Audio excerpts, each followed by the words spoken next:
All right, here we are. You look at the stream on your TV. No, I'm just looking over at the TV, and it looks like there's like it's a Disney or Marvel Studios Disney Plus commercial. It's showing all kinds of things coming on Disney Plus from Marvel during the Super Bowl. I just looked over and saw it. It was just right at the exact moment of as you went live.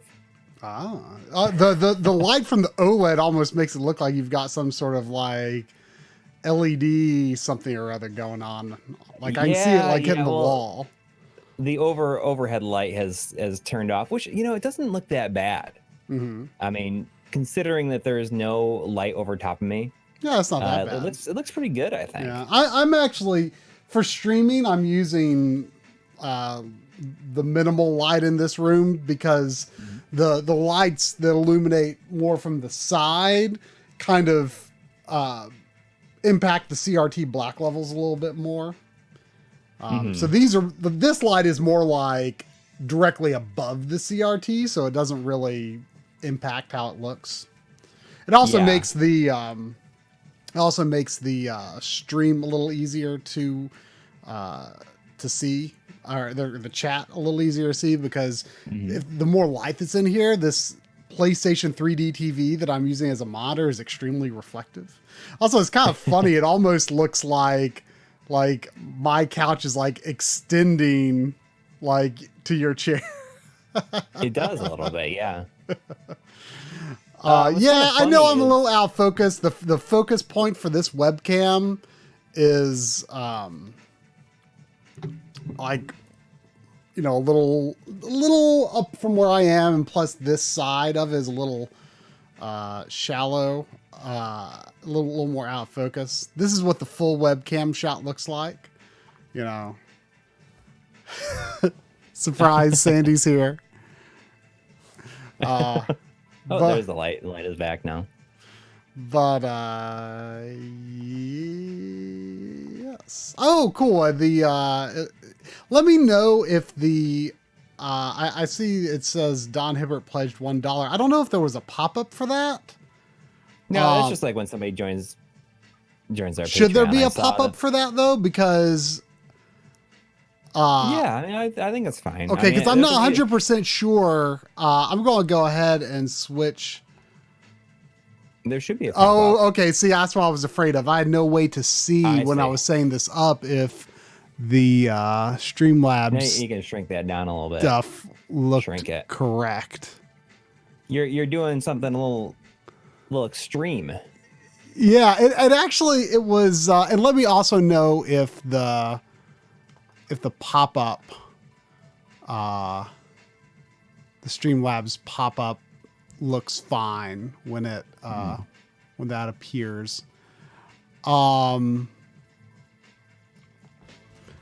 right, now I got this this really cheesy PSIO menu music going through. So we're playing on the PSIO tonight because the system that I've got my PSIO mod chip installed in is an RCA jack unit.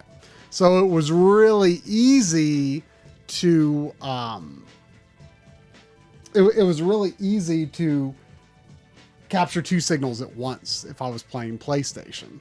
And I just thought it would be fun because Mike Chi sent us review units of the RetroTINK-2X Pro, which I didn't even know. I didn't even know what he was sending. He said, "Oh, I was messaging him asking him a question about the regular RetroTINK." And he's like, I might have, because I was telling him like how excited I was to like have it integrated into my setup, because like it's by far my favorite way to capture composite NES video, so I was talking about it. I guess it made him think, oh, I'll send these guys some review units. And so I've actually got Corey's 2X Pro as well. So that is why I'm able to do this twice. No, you cannot simultaneously stream two things from one RetroTINK. But just for the fun of it as well, I was originally going to use the HD Retrovision component cables. But then I thought, well, why don't I use the McCheskey RetroTINK brand SCART to component, the RGB2 comp box. So we're all in on McCheskey. Except for we aren't using McCheskey branded composite cables. Yeah, I'm excited about this. I have not actually the Pro from what I've used so far. Basically, I've been using it essentially as I was using the original RetroTINK. I guess the big thing that it adds is scan lines, which I'm guessing that will look horrible on the stream. Yeah. Let's see what happens. Sure. Really quick, we had a $5 donation from our good friend Ben Brody. He says, watching the Super Bowl, so we'll miss some of the stream. Made money betting the coin toss. 49ers win it and calling the tails and the fur. You can have 5 of it. Thank you. And congratulations. But if anyone wants me to turn like the smoothing filter on at some point, like on either one of these, I can do that. There's one thing that I didn't know about was that this was a feature that was added to the regular RetroTINK sometime after we reviewed it. There's a new comb filter for composite video that looks better for retro content, like for game content, really. Like the one that was on there was really designed more for like video content for the composite comb filter. So right. Like it's kind of convoluted how you select it with just like the 2 buttons, but now there's like there's just a toggle switch for it on the Pro, so it's a whole lot easier to choose. That's the big thing really, is that it's just like a lot more streamlined and easier to use. But I haven't done like a direct comparison of them yet. But from the videos that Bob posted on Retro RGB, I guess it's also designed like with a more robust board. So supposedly it has a little less noise, but you know, I just haven't had time to directly compare them like that for myself yet. But yeah, so, and later on, like if we wanted to just goof around or something, I can pretty easily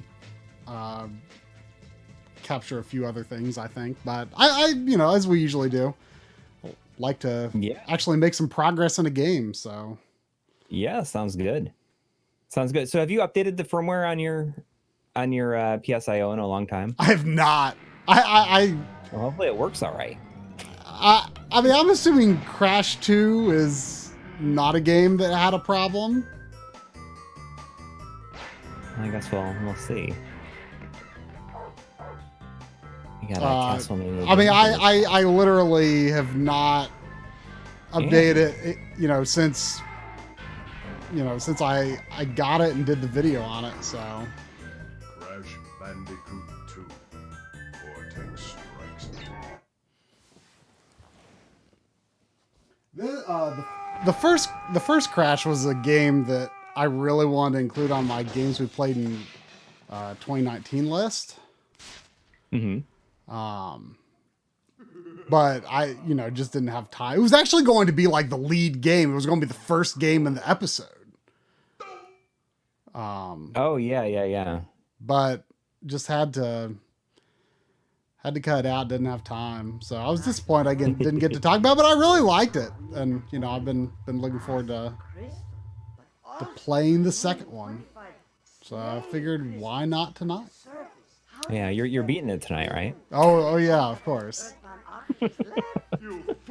I have no idea if these games get like longer than the first one. Probably. Well, I think that this one's a bit like has a more time friendly save system. Oh, to it, I'm but not sure. Crash? Because that just made no sense. Crash, my battery is fried. Make yourself useful, big brother, and bring an extra battery for me. I was So surprised that that his sister wasn't like, because you know I know that you can play as her in the second game, so I was surprised that that she wasn't a character at all in the first game. Like, not even mentioned. I guess there's like probably not much Crash's story in the first girlfriend one. was in. I didn't even know about that character existing at all. I don't know if she's like just gone after the first game. I have no clue.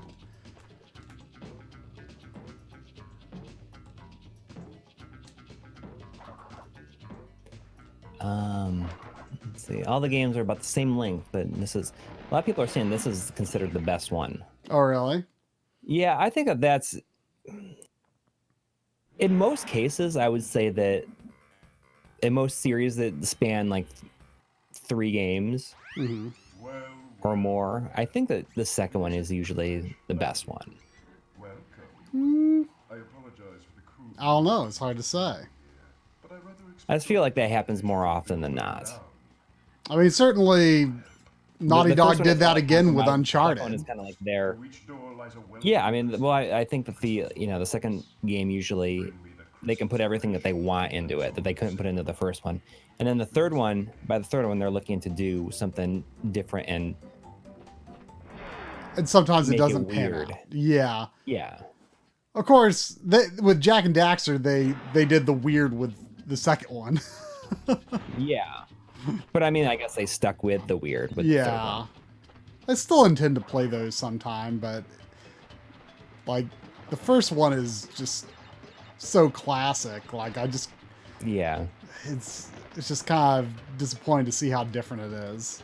It is, but I can understand why they did it. In a lot of ways, if you kind of look at the atmosphere in this to like the Crash games, it's very similar to Jak and Daxter. The first one is very similar to this kind of environment. Right. So maybe they were just bored by that, so they decided to go with Maybe so. like a futuristic. I hate that they changed Jak to like they gave him a voice. Like I preferred him as a silent protagonist. There are some people who are like silent protagonists are like objectively bad and should never exist. But I strongly disagree. I like the concept of a silent protagonist. I don't like it's okay for a character to, you know, have their own personality, but oftentimes I just don't like it when a game like essentially like puts words in my mouth. Like it's always weird when a game kind of asks you to like create a character, but then that is like maybe supposed to be you, think like Mass Effect or something like that, where like Shepard actually talks. Like I prefer to just be like default Shepard rather than make a character who like I imagine as myself, or you know that I would give my own name to. Like I can't stand using my real name in a video game because it just feels like it's me, but then like that character like doesn't talk like me or act like me, you know? Like I just Yeah, I can understand that. I mean, if it's a silent protagonist, like I have no problem with it. I mean, like I think of like Dragon Quest, like most of the Dragon Quest games. mm-hmm. Like I usually name the main character after myself. Yeah. Someone's saying any news on a new episode, and I guess the hope is that the first entry in the documentary Matter Doc will be out like end of the week if everything pans out. Yeah, the I way that mean we'd like. my expectation is it'll probably release like a week from today is what my expectation would be. Yeah. I think it's going to take all week to edit it, and it's not going to be easy, but I'm really going to push for it. And I'm supposed to getting you a lot of stuff, a lot of supplemental material that I've really dropped the ball on because I've just things have been too chaotic here. But I think that I'm gonna have no problem focusing a lot of time on it this week. I have some freelance stuff I got to do this week as well, but I will be slowly and surely, steadily chipping away at the list that you've made for me. The estimated runtime for part 1 is probably right at or just over 45 minutes. So the overall, my estimation is that parts 1, 2, and 5 will be 45-ish. And I'm estimating that, oh. Okay. I guess all of those are bad? What's the difference between... Okay, so that hurts and TNT hurts. I don't understand what the difference is. Just stay away from them. Like, nitro sounds like something you want.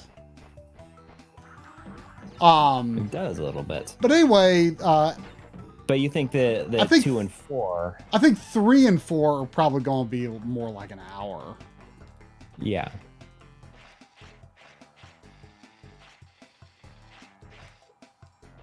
And the expectation is for one to come out a month. Yes, that's the goal. I mean, I'm going to have to, I think, stay pretty on top of it. Like, even when like you're moving into edit an episode, I think I'm going to need to get like the voiceover for the next one. Right. Oh yeah. Kind of ready as soon as possible, because it's probably going to take about 3 weeks of editing to really get these done, I think. Right. It's hard to estimate whether some might go quicker than others. I think part 4, even though it's a longer one, could possibly go quick. Just because so much of the material is stuff that already exists. Yeah. But yeah, it's really hard to estimate. It has in some ways taken longer than I thought it would. Oh. It crushed me into like a Goomba. I think that if it's in a place, I mean, we'd like to like put it like a trailer together. You know, I was thinking about that. Like, if you can get the intro made, then I can just like send you like what I have so far. And you can like, I'll like turn off the music.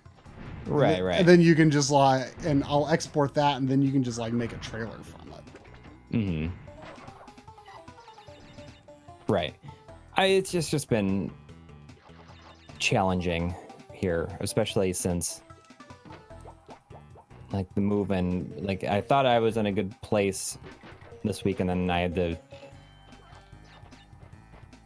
I hated the way I was doing my wiring. So I've changed up a bunch, like some of the wiring. I think that the tracks that I was running my wires in are a little bit too. What did that do? They're not big enough. So I've bought a single track of another brand that's supposed to not too much bigger, but like slightly bigger to allow for more cables to go down each track. And I've really been trying to avoid putting my power and my video in the same track, like running them separate ways. I mean, it's probably okay in most cases, but I mean, it's not a bad idea. But I mean, they were just like crammed into these tracks, and I was just thinking like, oh, like if I can choose 2 tracks that are like I just have them going in different directions now. Mm-hmm. So when this other track shows up, I will see if that is. It shouldn't be too hard to swap out the ones that I have if these ones work. I had my legs crossed, and then I like uncrossed my leg, and she just like came running over at me like I was about to get up or something.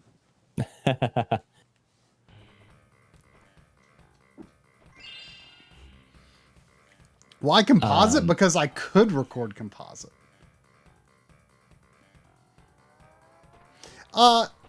Does can anyone tell me whether like it's important to get all the crystals in every level? Like, I know that like I wasn't really paying that close attention to the story, but there was in the cutscene there's like long purple crystals that are spinning were there. I'm assuming those are important to get, but the others maybe just bonuses. Crystals are required to progress to the next. You need crystals, yes. But just the purple one? The gems are required for the true ending. I mean, that's not as important as long as I get an ending.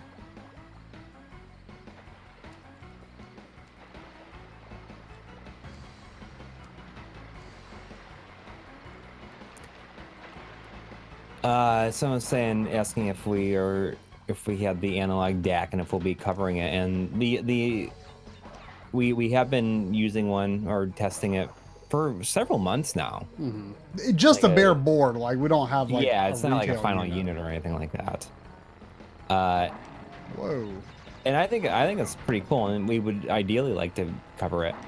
I think that I could definitely shoot in here. I just need to do something about the lighting because it is so boring right now.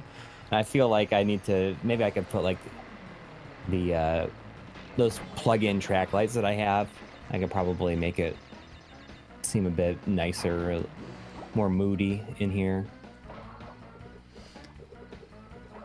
Right now, the analog DAC does only work with their stuff. It's because it uses the HDMI out to send just like pure data, which the DAC then translates. I think it'd be kind of cool if they could work out a way that, they can make it so that other people who do HDMI devices could use it. I mean, I feel like that's something that they wanted to. They could say, here's the code that, here's how to do it. Yeah, I've seen a lot of people say before they don't like understand the purpose of the analog DAC, and I can understand if your assumption is that like, why can't Bandicoot crawl? I guess Bandicoot can crawl. I thought it was a slide or something like that. Maybe if I guess if I'm running, I didn't know about it. But I mean, you can get better if you want to do analog, like you can get better quality out of like Mega SG. Like you're not gonna have like jail bars and stuff. So like if you would have to modify like your Sega Genesis with like a triple bypass or something to get like as good of quality out of it.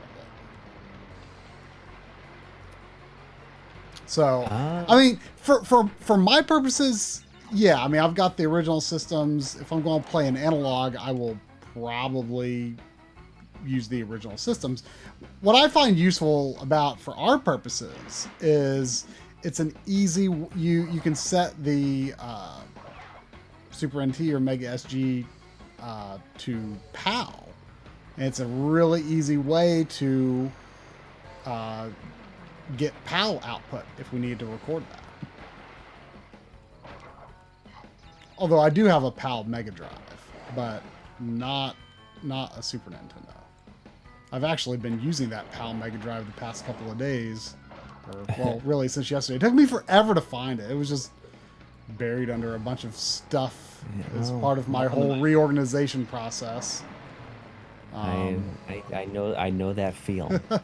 I was just like I very rarely like have like an extended time where it's like I just don't know where something is. Like it just doesn't often happen for me. I don't lose things. I was just like, where is it? It was driving me nuts. Things were just all over the place here. That I would just set things down and like not know where it is, or I just wouldn't see it, and it was getting so old.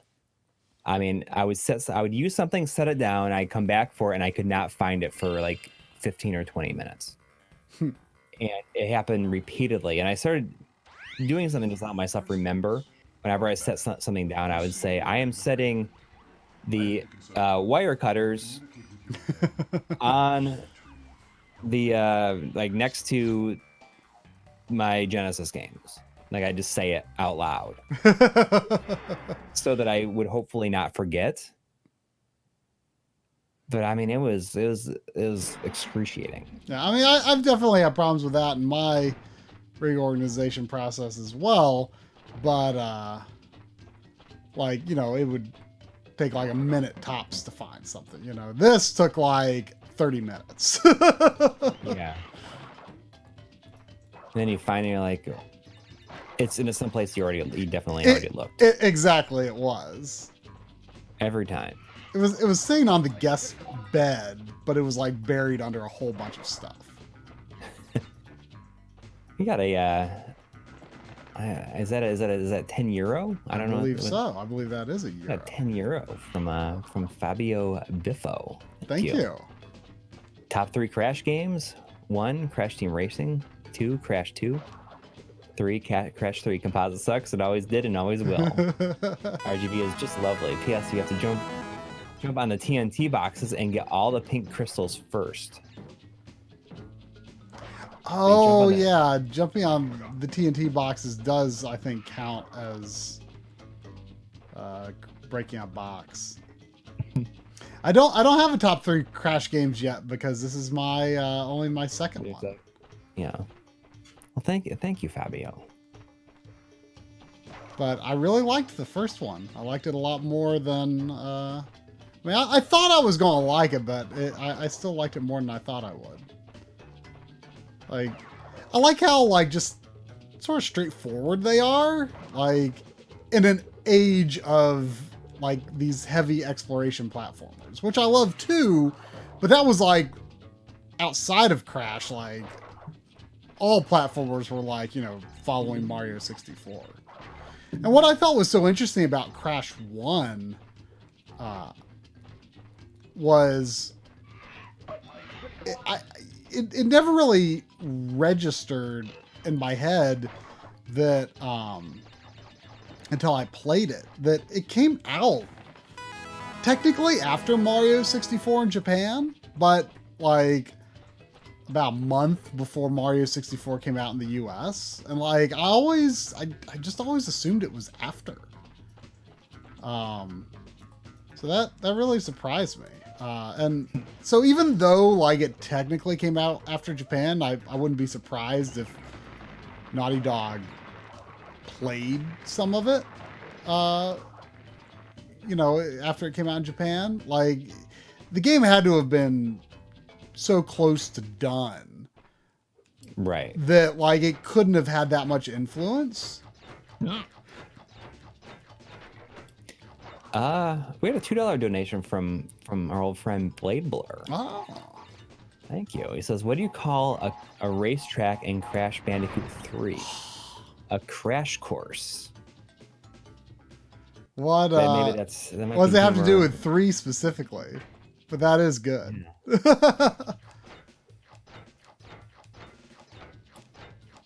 Thank you.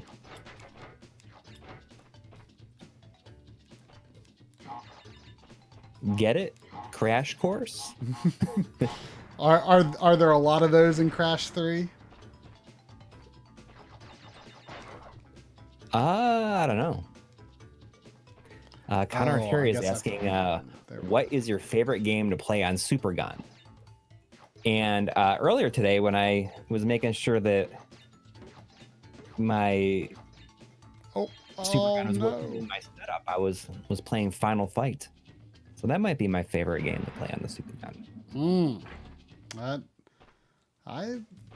I don't have one, but if I had one, Final Fight would be a contender for sure.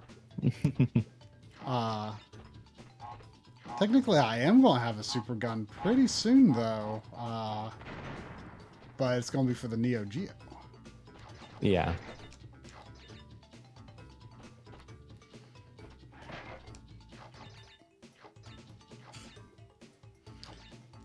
To break the armored crate's body slam, press circle after jumping. Oh. There's a lot of moves that I don't know about.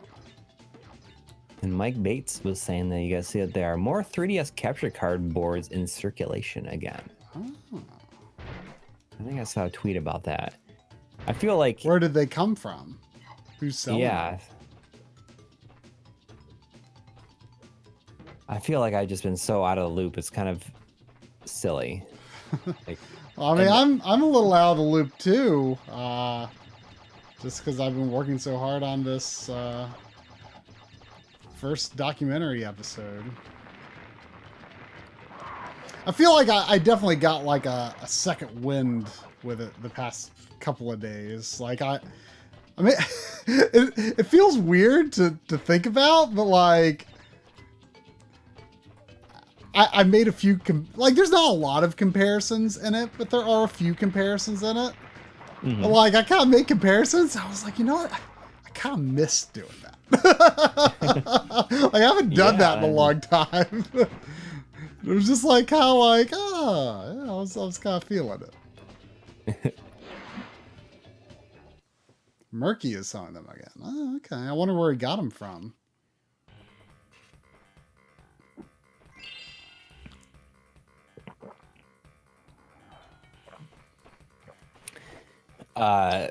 So we've all been kind of battling a sickness here in the Carlson household. Oof. Aria was sick last week with need to with strep, try and another then memory card. My wife was like kind of, as she put it, she said, I feel like I've been hit by a truck. And really it's just because I think we were just going so nonstop for the last month that once everything kind of settled down, it's just like, oh. And then yesterday my son was kind of sick, and I woke up and I felt like I'd been hit by a truck. And I went to bed at 10 o'clock last night, and I slept until almost 10 o'clock today, and I feel a lot better. I just think that we're just run down, and the thing is I hope it's not. I hope it's something that's going to get better. I hope it's something that's going to get better, because this is not going to be cool if this is going to be something that's is going on. Maybe it's just from carrying so many boxes and stuff while moving and doing all kinds of stuff, like using screwdriver so much. But my hands, like every morning I wake up and they're like swollen kind of. Jeez. And it's like hard to like move them. Jeez. And as like throughout the morning, as I just like use them for different things, it gets better. But I mean, last week I had to take like ibuprofen to get so it didn't hurt. I mean, I definitely had a lot of problems. Just from all of the work that I was doing, getting this room built, moving stuff all over the house, doing all the wiring and stuff in here. I mean, I had like my first the first serious back pain I'd ever really had. Like, it felt like, this was going to be like all the time, in 30 years. Yeah. Really quick, we got a $1 donation from Blade Blur again, saying room tour 2020 when? Probably after the documentary series is finished, but You've been shooting a lot of stuff. I've been shooting as it. time is going on. Yeah, I've been shooting it as I've gone, so it should be a relatively easy video to put together. But like, I just got to get the documentary series done, and it'll be cool too, like because everything will be more settled. I'll have kind of used the setup for a while. You know, some of my ideas may change as I go. You know, I might be like, oh, this aspect isn't working. Like, let me like try something different. So I think it'll be good to wait a little bit. But yeah, probably in the summer, I'm guessing. Casmania Games was wondering if I'm drinking enough water, and I feel like that I am. I drink about 3 of these things a day, if not more. These are 750 milliliters, so I feel like I'm getting my my water intake. I see that there's Retro Mags Brian is asking if I got the Herzog Zwei print, and let me check on it because I thought it was supposed to arrive last Thursday. But let me see.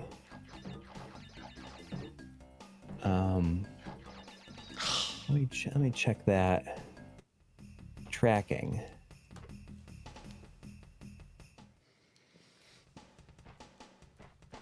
It looks like as of yesterday, it says in transit February 2nd, expected delivery January 31st. So I had a package. I had a package come from Europe that took a really weirdly long amount of time to come, but it did eventually. Whoa! Those bouncy blocks work like the multi-coin blocks in Mario. I see. Like if you stop bouncing on them, then they're not going to have as much stuff. My game room tour, it's hard to say exactly when it's going to be, and it's not going to be nearly as in depth as yours because it's just been too chaotic, I think, in terms of like stuff I would have liked to get done, especially this week. You know, I said last week, I said, oh, I might be doing a wearing my setup stream this week. But man, I was just like in such a miserable mood when I pulled everything apart. And I was like, I was just like so angry about it. Because not only that, but you know, this sort of vertical setup that I have done here, there's a lot of things that I didn't think about before, and like the length of my cables comes into play a lot. And that you got to go down the tracks, and for the most part, like 6 feet is fine, but when they're not near a track, and you got to go left or right a little bit, and then go down the track. And I realized like a lot of the cables that I have aren't quite long enough, so I've had to rearrange things to reach, and some of them it's just not going to happen. Yeah, I was afraid I was going to have to buy quite a few cables, but it turned out that I really only had to buy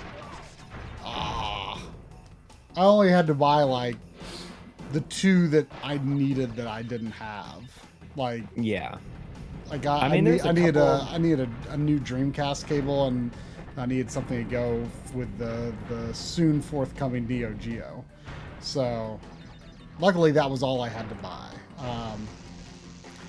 I kind of want a new Super Nintendo cable, but to be honest, I don't think there's any problems with it. It's like it's the one that I have that isn't the shielded coax. Like I've just kind of tried to make it a point to do that with everything, but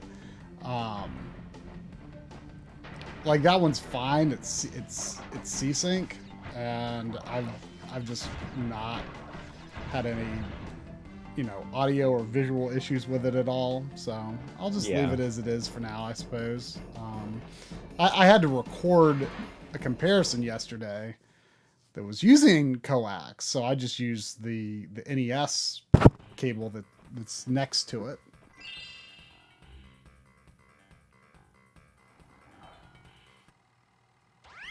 Listen up. Well, the way that it was almost like a puzzle getting everything to work right, and I just decided that there's a handful of cables that I'm going to have to rebuy, or just like buy new ones to reach. But for the most part, I mean, I think that I got it working all right.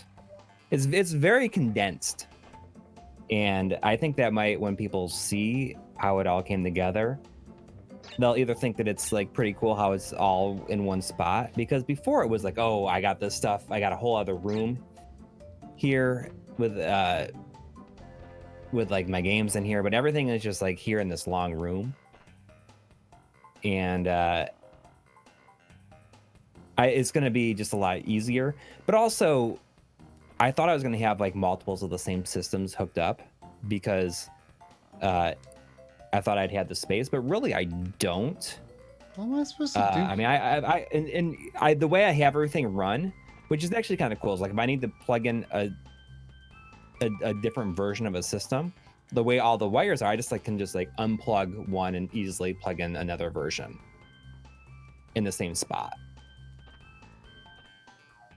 So that'll be it. Oh, did the stream go offline? Huh? It says the stream is offline. I was now saying stream is resumed. And I one of the things I just kind of had to let go of was like, oh, you know, I want to have like all the most recent generation stuff together and like in this spot. And then I ended up not doing that because the way things fit, it was like hindering my spacing a lot.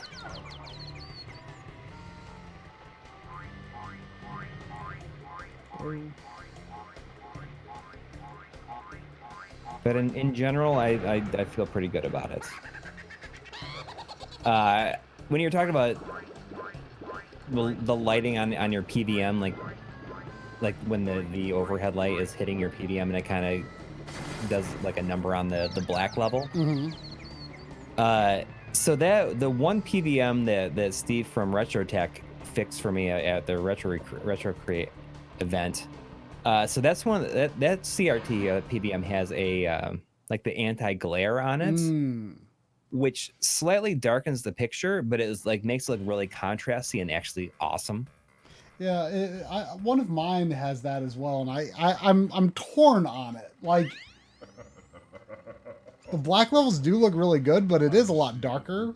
But I haven't. I mean, you can crank up like the contrast and stuff. I think it looks really good. I think that like that's will be a good PVM to like shoot off PVM stuff off of, because I don't have to worry about the lighting as much.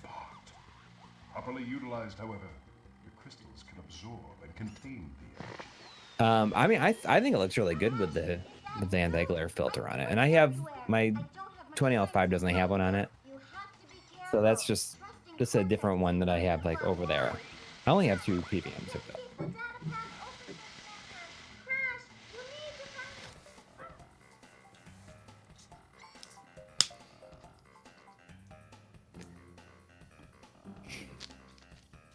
But I mean, that is the only one that I have with it on it. Is that little one? This is really weird that you just like walk into a wall and it's like save your game. That is really weird. Like you don't even like check it or anything. You just like walk up to it.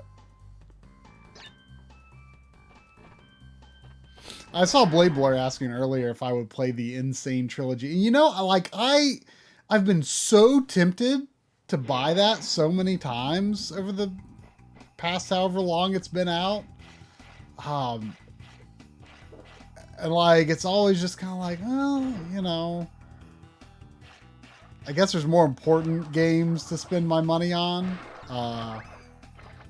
Like, for whatever reason, they look cool and I would like to play them. Mm-hmm. But, I like Spyro and Crash, like, even though they have these new versions, like, I just feel compelled to play them on PlayStation for some reason. Now, I don't feel like I would have felt that way a few years ago. Like, I probably would have played the new HD version. But, like, I feel like the original versions hold up. Yeah. Well, there's apparently a new print of the Spyro that has all the games fully on disc. Oh, really? Is there any way to tell from the box? Not from the box, but I guess it has a Crash Team Racing pamphlet inside of it. So if you have a way to pick up the box and shake it, you'll hear it moving around in there. There's no pamphlet of any kind in the original print?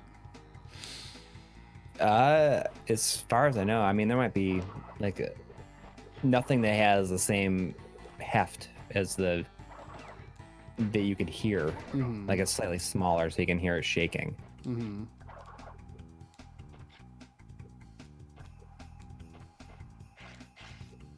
Whoa!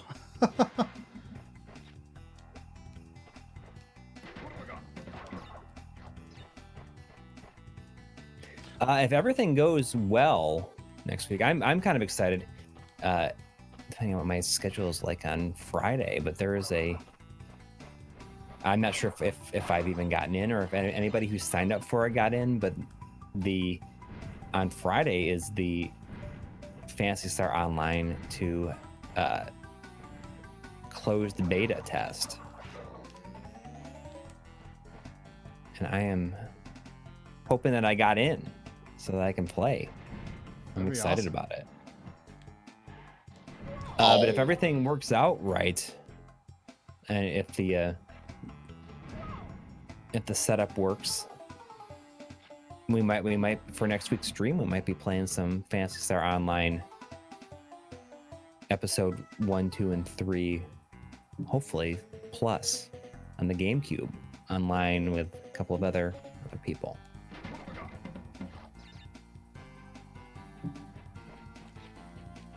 It should be fun.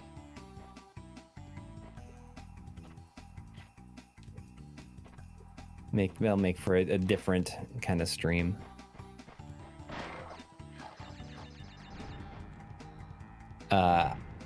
I think my character on the GameCube is only at like level 4 or something like that. So maybe if I have some time to play some games, I realize that I've not, outside of the stream, I have like not played any games. I can understand. And I was thinking, I should just like play something. It's tough. Like whenever you're moving, it's tough. Like it's hard to get your mindset in the right place. Like when I was moving in 2006, I was when I tried to play Valkyrie Profile on the PSP. Mm-hmm. And I'd never played, still haven't played the original version, and I just could not get into it. And it's a tough game. It does not really explain the battle system at all, and it's something that needs explanation. I've been meaning to get it. I mean, the PS1 version is still very expensive, but I've been meaning to get the PSP version because that one's not too expensive. I've been meaning to get it again. I'd like to give it another try. I got not too long ago the second game on PS2, which I think looks more interesting. Like I in recent years, I've kind of really come to appreciate like how kind of insanely good Tri-Ace was at the PS2 hardware. Like, Oh yeah, for sure. Radiata Stories and Valkyrie Profile 2 in particular just like really do some insane stuff from a technical point of view.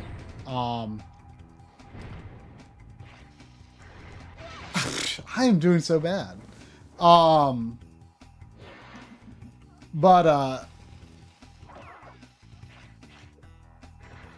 like I was like when John was explaining to me like the battle system in Valkyrie Profile 2, you know, it kind of made it sound like almost like a prototype for Resonance of Fate, which is a super interesting game.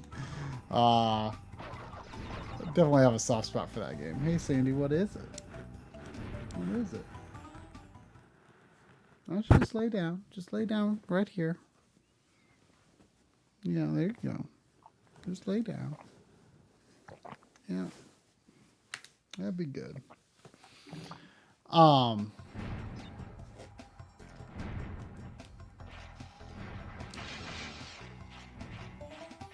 But speaking of just playing games,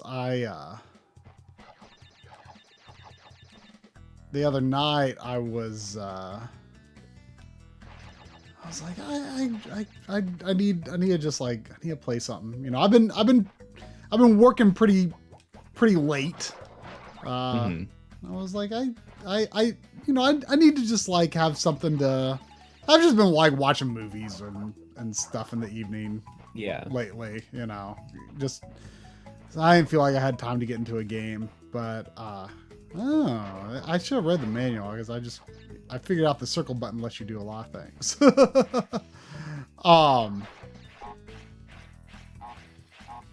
But I started. At first, I was going. I was oddly kind of in the mood for like, kind of like a modern like open world game for some reason, which is not something I'm normally super in the mood for. But it struck me, and I was thinking I was going to play Horizon Zero Dawn finally. Oh. Yeah. But then, like, just before then, I was looking at my Xbox shelf, and I'm like, you know what? I'm actually going to try. I'm going to try Monster Hunter World. Oh, you know, did you? I did. I played about 3 hours. Can you play? You can play with other people, right? You can. I played about. I mean, I have it too. You have the Xbox version? Yeah. Yeah. Well, I mean, I think it's almost required that you play with other people because I think, you know, eventually and even early on, like it can take forever to kill certain monsters. I played about 3 hours on Friday night and about an hour last night. And I can't decide how I feel about it. Like, Monster Hunter is something that people who are passionate about Monster Hunter are like mega passionate about Monster Hunter. It like has like the best combat system of all time, and you know, it's just so good. And like, but then there's like other people who are like, I don't really get it. And like, I played a demo of the Wii game. I think you could pick it up at like GameStop or something. I was just like, I don't know. Like, there's a lot of just like chasing down a monster, and then there's just like a million load screens. And finally, with Monster Hunter World, you've got it without the load screens. Really, there's like a hub world, but then you like go into this, as far as I can tell, seamless world. From there. And, you know, so that's nice, but it's still like a lot of just like, you bang up the monster for a while, it runs away, you chase it, you bang it up some more. And it does like change like how it fights a lot, but like, I can't decide if I like the control. Like, the control mapping is really backwards. Oh. Like, Y and B are your main attacks. A is dodge and X is like use potion or items. And there's like no way to remap them. And it, just the location doesn't make a lot of sense to me. But like, you know, I could probably get over that, but I still can't decide if I like the feel of the controls at all. Like, you can kind of lock onto enemies, but it almost feels like it's put there just as a concession. Like, it doesn't feel like that's what you're supposed to do. Like I don't know, the combat feels kind of floaty to me. Like, I've read a lot of stuff people say, like, oh, like, you become a master with your weapon in Monster Hunter, it just feels so good. It just feels so good that you just got so good with your weapon. And it's just like, I can understand why it feels so good to get good at it, because it doesn't feel great at first. Like, I've tried several weapons, and it's just like, it feels very imprecise. Like, it definitely sounds like it's a learning curve game. And I understand that Monster Hunter World is supposed to, like, make it a lot more accessible for newcomers, but at the same time, like, not alienate the people who are, like, super into, you know, how it feels and stuff, you know. Yeah. It basically sounds like they were careful to not alienate their longtime fans, unlike what Retro did with Donkey Kong Country Returns.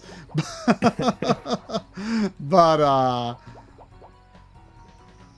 yeah, so well, I was gonna say, you know, maybe I should play it, but I'm like, well, actually, if Phantasy Star Online's well, you know what, I don't need that.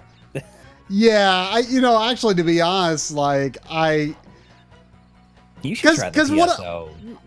What I was in the mood for, like, was kind of just something, you know, while I'm working on this documentary, you know, it's something I can just, like, pick up without a whole lot of thought in the evening, and just kind of I was in the mood for, like, roaming around a world. And I don't know if Monster Hunter is really the right game for that. You know what I think I'm going to do is,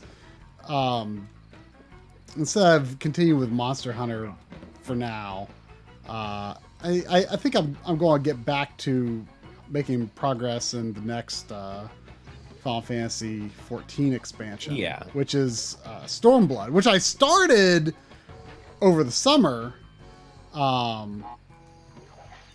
but just kind of put on hold. I got a foothold in it, but I didn't get that far into it. So I think I'm just going to go back to that. You know, a game that I know how to play.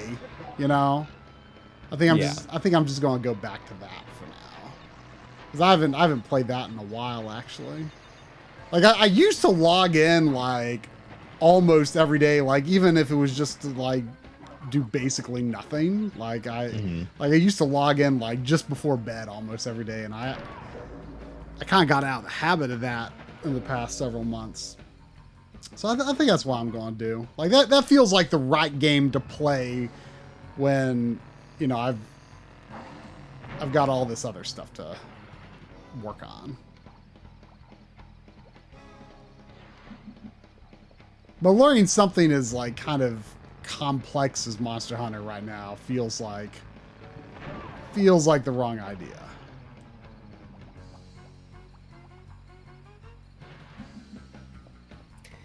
Yeah, I mean, I can understand that. I can understand that. I mean that's the experience that I'm hoping for with Phantasy Star Online. I don't have a. Can I jump on that thing? Like, I don't understand.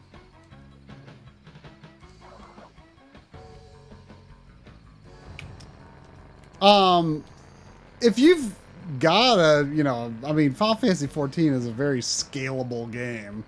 I mean, if you got halfway decent PC, like, I don't think there's anything. I mean, you need the dash jump to do that, apparently. I don't know how to dash jump though.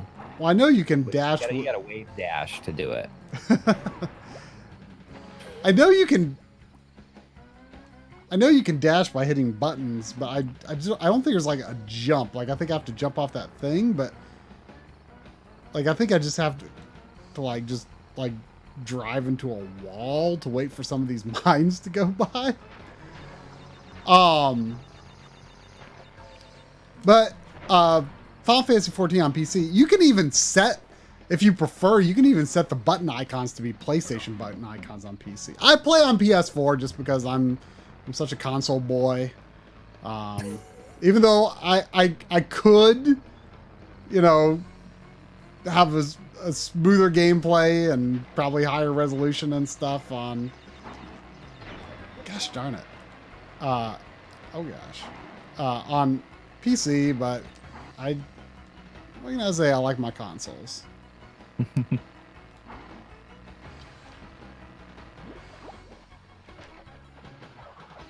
Yes, indeed.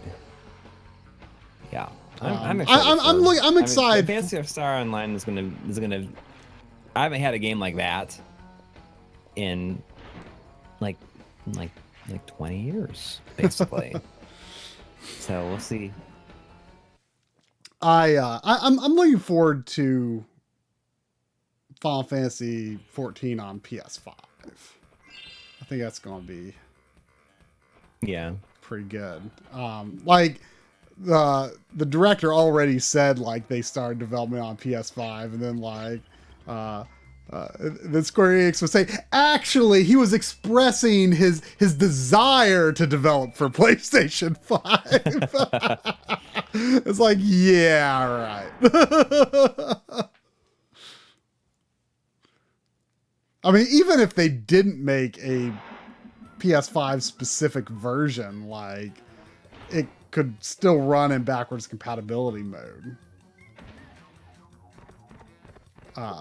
You know, and I assume would have a better frame rate because it's uncapped, but it usually, unless you're in like an instanced area, it's usually not 60 frames per second.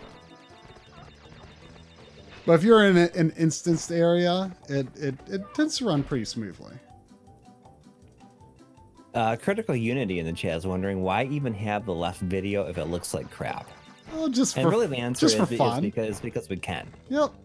It's interesting. Why not? Fun. I mean, I think it's the most interesting thing about the RetroTINK. I mean, that's what I love about the RetroTINK is it is this very pure way to capture composite and S video, and sometimes you need to capture composite or S video, or maybe you don't have the cable to capture it, you know, and to capture a certain system, or you don't have the mod or something. You know, composite S video can be your best choice in those cases. So, you know, that's why I love the RetroTINK, because like I just ordered the Coryu that Video Game Perfection is selling. And that's just a transcoder. That's a transcoder to component, composite and S video to component, which I'm excited about that as well. Can I make this bear not go so fast? You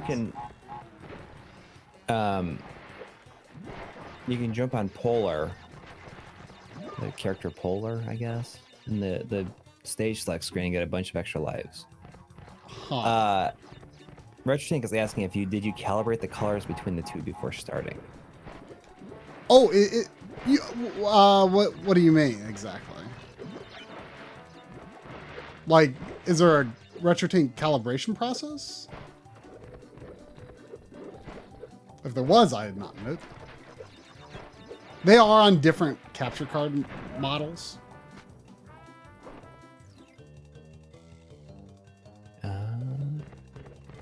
Wait from the response.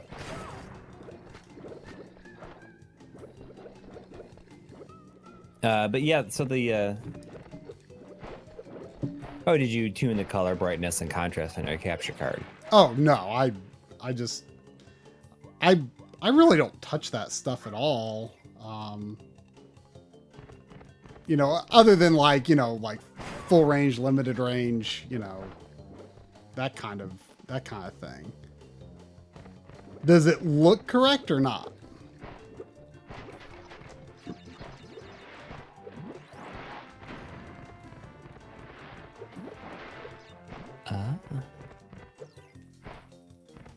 I mean, I think it looks fine. I mean, as we expect, I guess. I mean, the colors to me look like they're fairly Oh, yeah, so mesh, actually. So it looks awesome. Yeah, I didn't really do anything special other than, you know, making sure I had my range selected correctly. I am playing. You know what's interesting is that, you know, Crash 2 still is not a DualShock. You can jump on Polar 10 times. He's right there. Oh.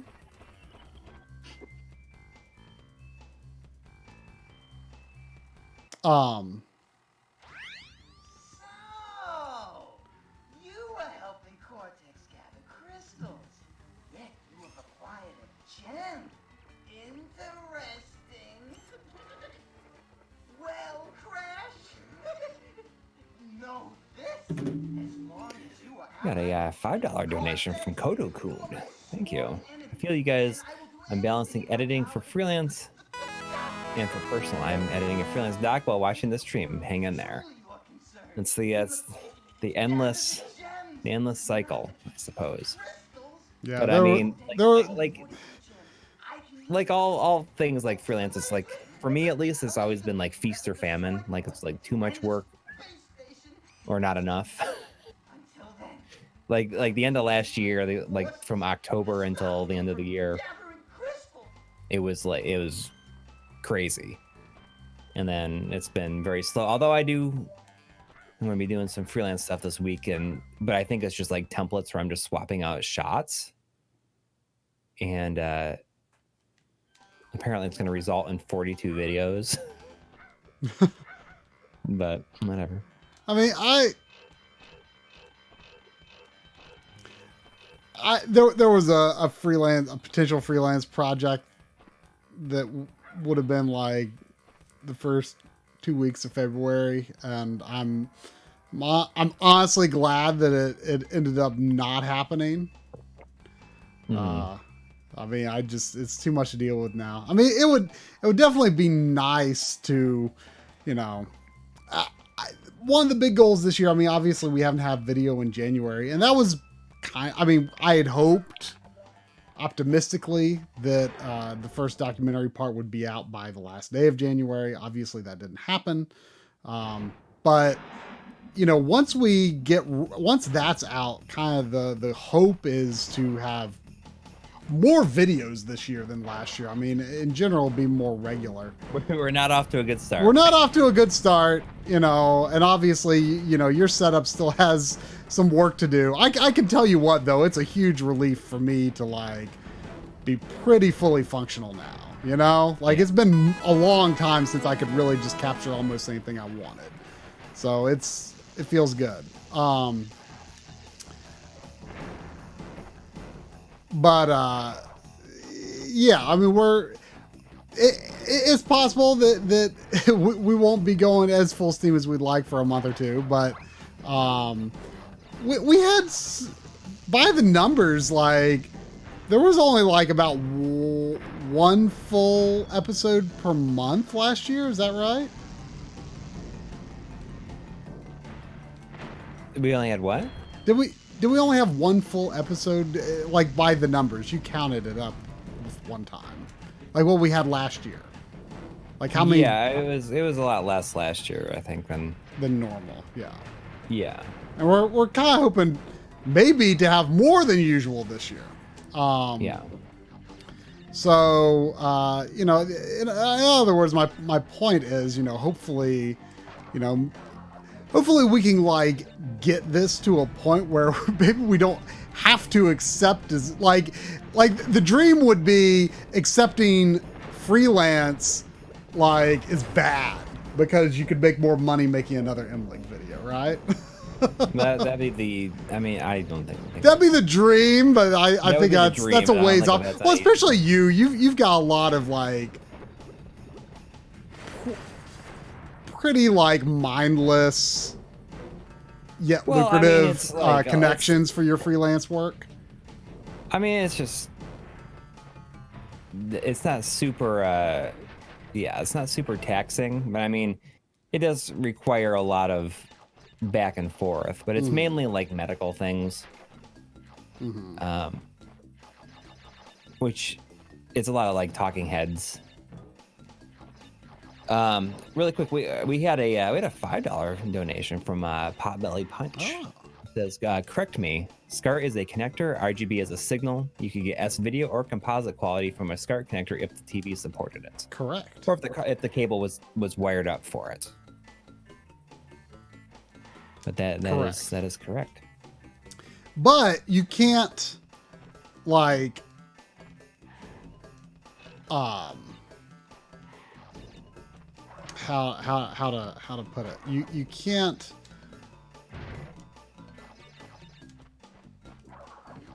like you know, there are those like SCART boxes that have like a composite connector, but like you can like it's just like a SCART that has like the female RCAs on it, but you can't like plug that into like an OSSC and get composite, because it still relies on the device you're plugging it into to understand that signal. That's not a hardware conversion. You know, that's just passing the signal. But correct. Yeah, I was actually a label that I put in the documentary today. I was actually kind of debating what to put on the label, because in the documentary, like I'm trying to have good information for people who are maybe not familiar with RGB and the signals types and stuff like that. But I'm also trying to not get like too crazy in depth. Like just give them enough information to make them curious, and then like maybe they'll learn it from, you know, another video or retro RGB or, you know, something like that. There was one where I was like explaining that, like, you know, the RGB that you get from a SCART cable is usually different from the RGB that you get from a VGA cable. Now, technically, you know, you can send those signals down those cables. I mean, it's just going pin to pin, right? But that's not what you would typically, that's not what you would typically, like a device that has that connector usually isn't going to accept RGB HV or RGBS, or, you know, usually VGA connector, D sub connector, is 31 kilohertz. Usually SCART is 15 kilohertz, but you can do 31 kilohertz with SCART. So it's tough to know, like if I wanted to keep it simple, like what do I label it? So I, like for the SCART, I just labeled RGBS. And for the VGA, I just labeled RGBHV. And in the voiceover, I say, like, usually, you know, I'm not saying like you could never use these signals with this connector, but usually. What was actually funny was I didn't even realize it until I took it off of my B-roll table. But I actually, the shot that I shot, the VGA connector I used, I didn't even look at the other end. It was one of those D sub to component that you plug into like the NT Mini or the Analog DAC or the Mister. Oh, okay. So it actually wasn't even a VGA cable, but the end was the same thing, so it didn't matter. Right. You know, but I feel like I missed something here. I don't know if. Right. Okay. Yeah. Drumata was asking about the live stream archive, and if you just go to the front page of the channel, it's all on there. It's been like 200 something streams at this point. Seriously? Wow. Yeah, probably more than probably getting closer to 250 now.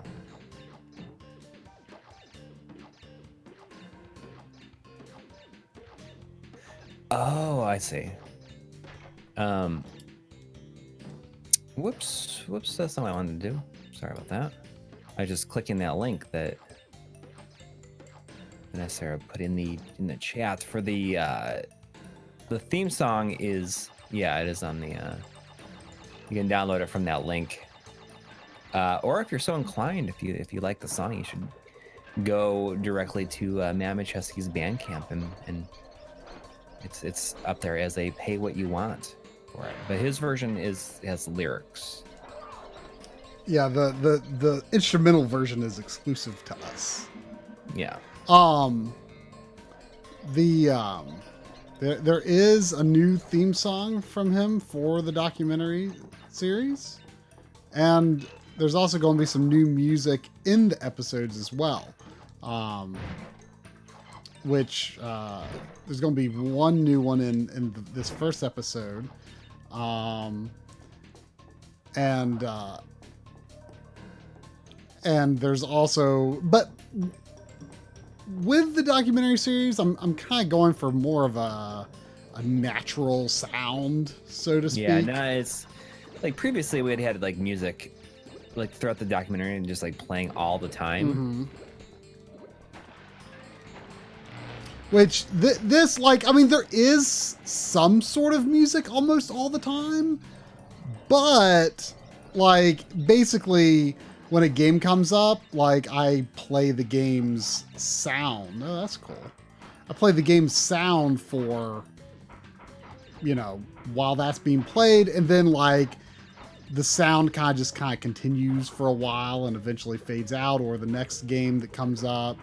You know, so I'm kind of using game. Oops, I didn't realize that's what that button would do while I was clinging onto it.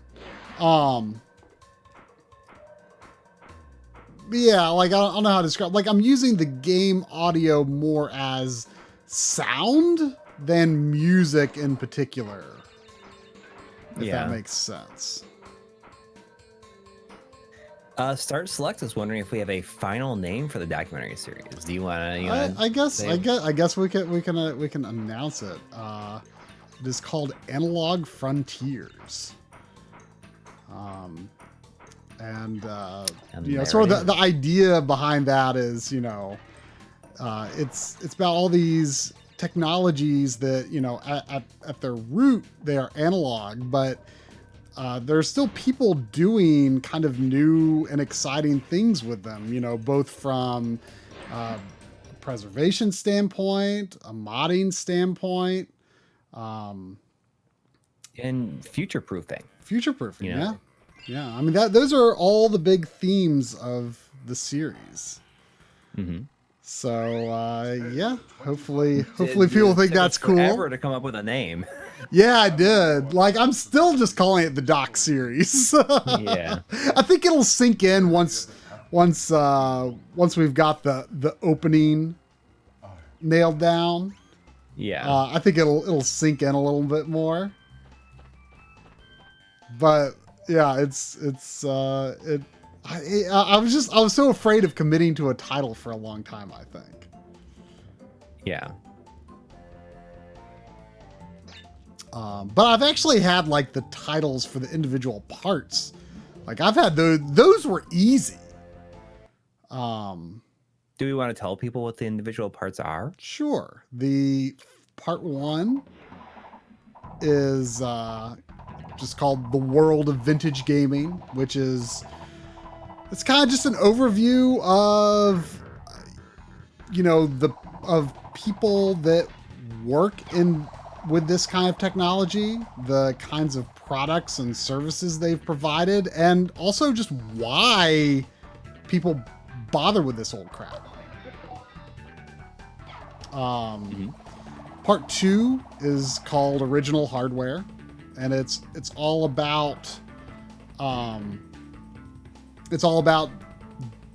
anything to do with playing on original hardware. That involves playing it as it is, how realistic it is to continue to play on the old hardware. When do you need to be concerned about repairs? And then also mods, advancing the original hardware.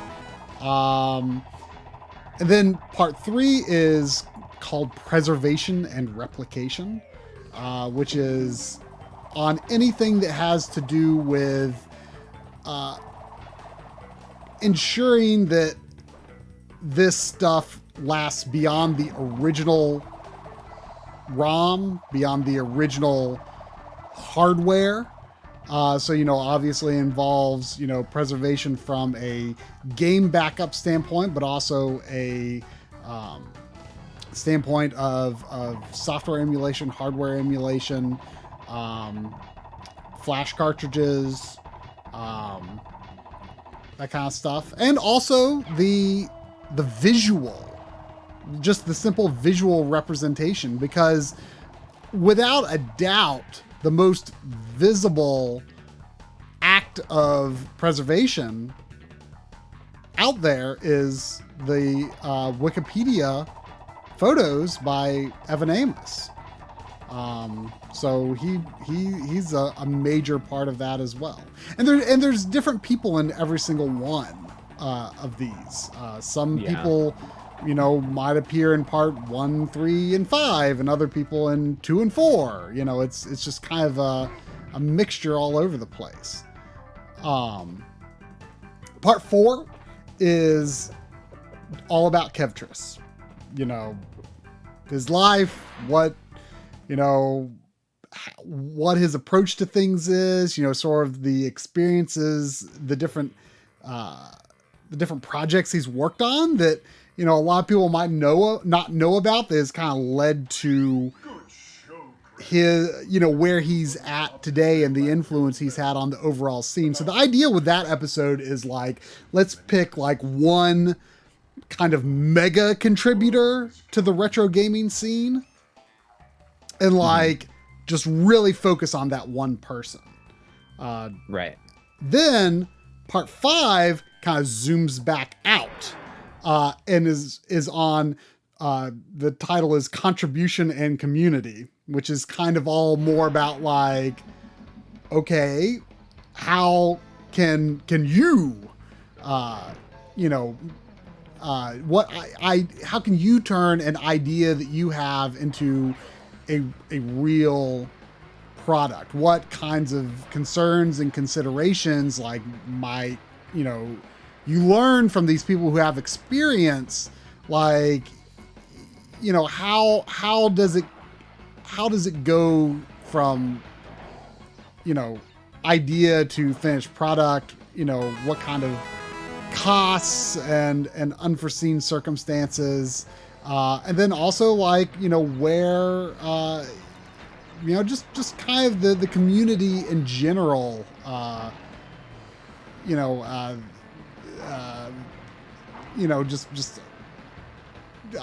don't know how to put it, but that one is still a little bit more in development in terms of the script.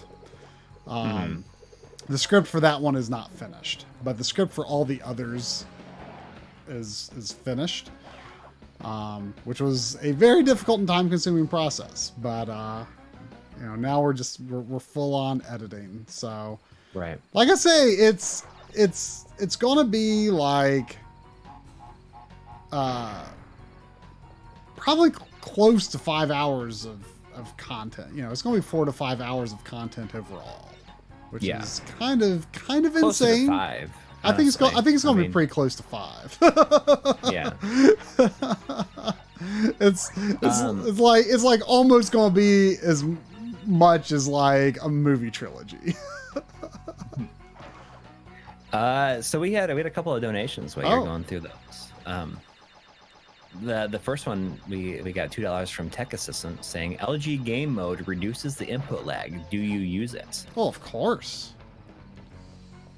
Well, I mean, I guess there was apparently a new firmware update that reduces it further. I think he mentioned earlier that it reduces it even further. I just checked on my TV and I had no firmware updates.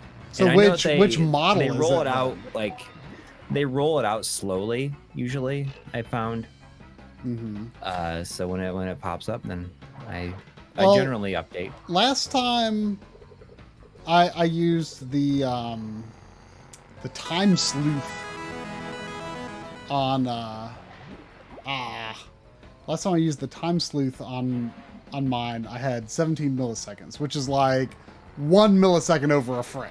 And I consider, they're saying that I consider that really apparently good. this new firmware reduces it to 13.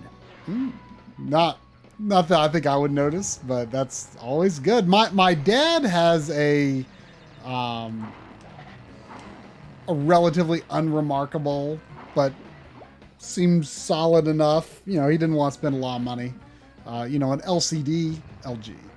And I used the time sleuth on that, just not that I had any expectation of playing games on it, but I just wanted to know.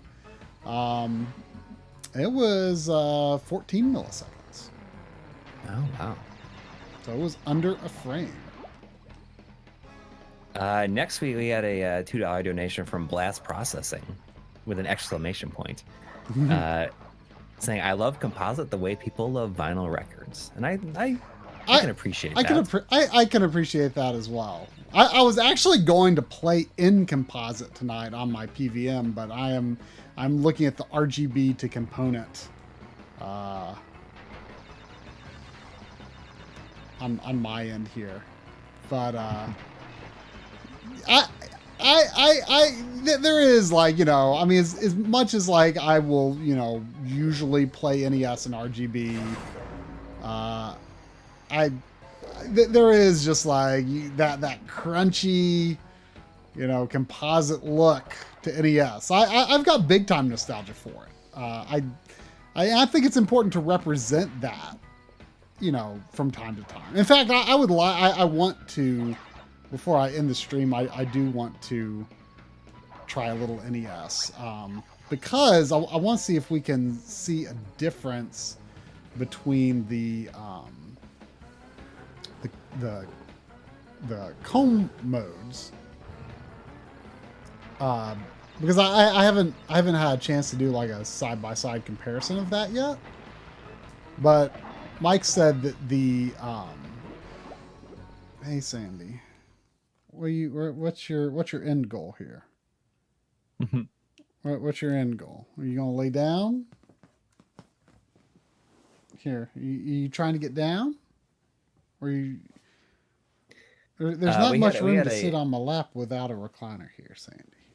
You can sit. We had a $2 donation from Ben Brody saying, Corey, tell me more stories about your haunted house. Well, when I was doing some stuff the other day, it sounded like someone was walking around upstairs, like above me. Oh yeah? And I went upstairs. Yeah, it was just Sophia. The cat was running around. Sophia should not sound like a person. Yeah. But it wasn't like foot stuff. There's like boom, boom. And it was obviously she was like jumping. Because she sometimes just goes wild and hops around and does all kinds of stuff. Is she adapting to the new house pretty well? Yeah, I think she likes it quite a bit now. Sandy likes this couch because my usual couch has like a console in the middle with like it's like raised up and it's got like cup holders, and then there's like a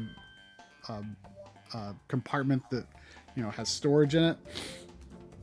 And so like Sandy is either in the other seat, partway up on that console, or all the way in my lap. And she likes this couch because she could just kind of lay on me a lot more easily, I guess.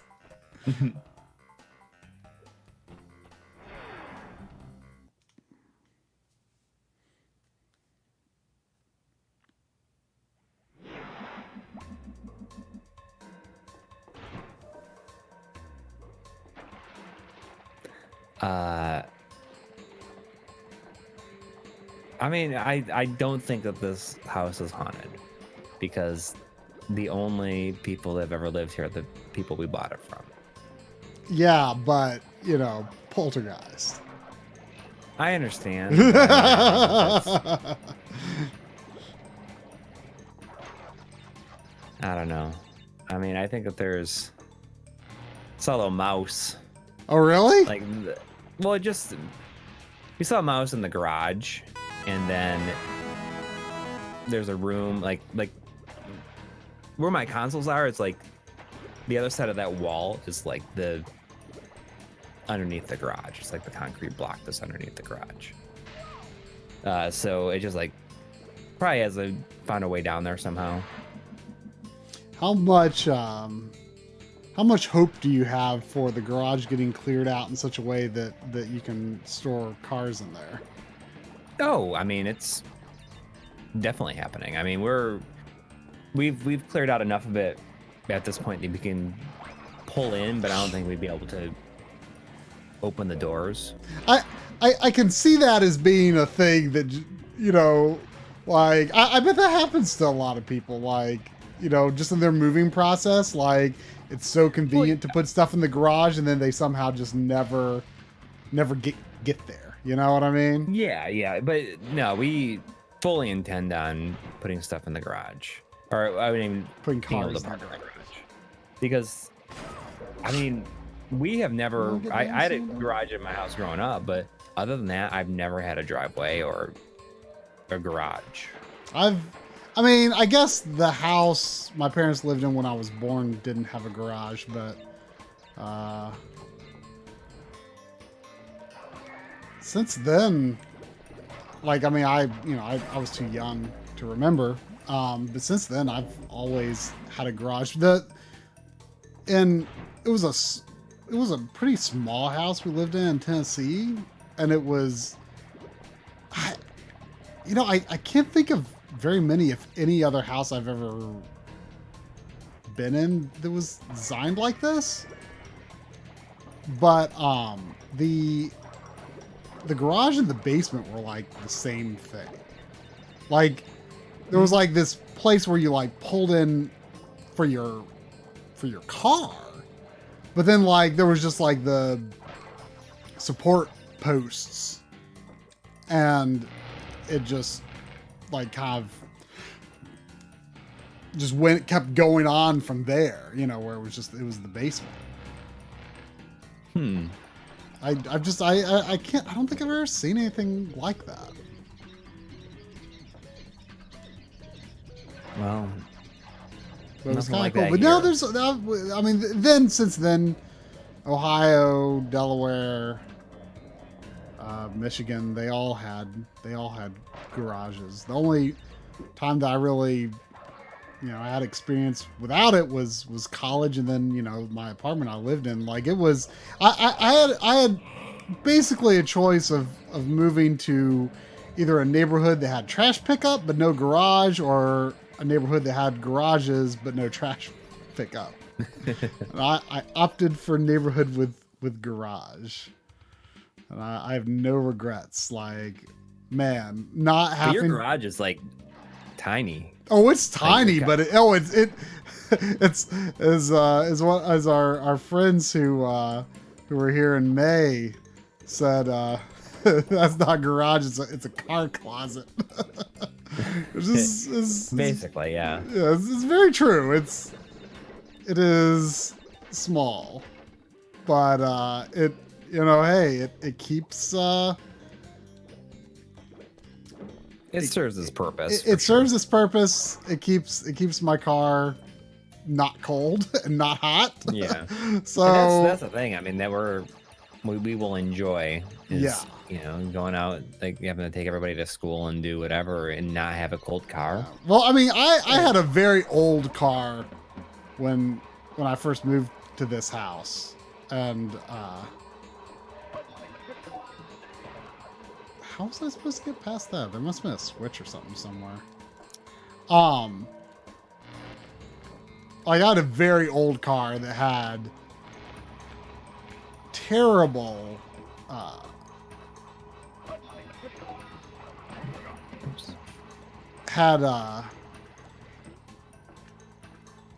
like it took a really long time to warm up, basically. Yeah. I missed. We had a $4.99 donation from Ben D earlier saying, Thank you. "Do you guys know anything about or have any news about badass consoles?" And I mean, that's a name I haven't heard in a little while. Yeah. Nothing. I mean, I haven't really been thinking about it. I mean, is he still like shipping anything or? Yeah, I mean, I definitely regret that. You know that I had that GameCube video. You know, I was at just the time there was no reason to believe that it was going to turn out the way that it turned out. I mean, I just went on good faith that it it was a product that was going to happen.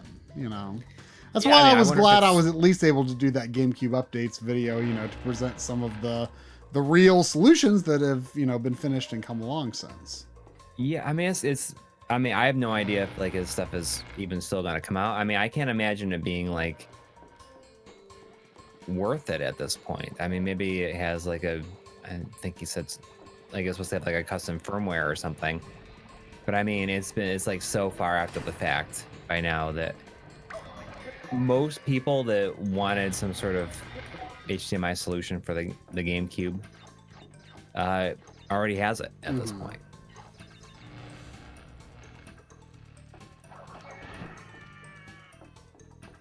I mean, it's.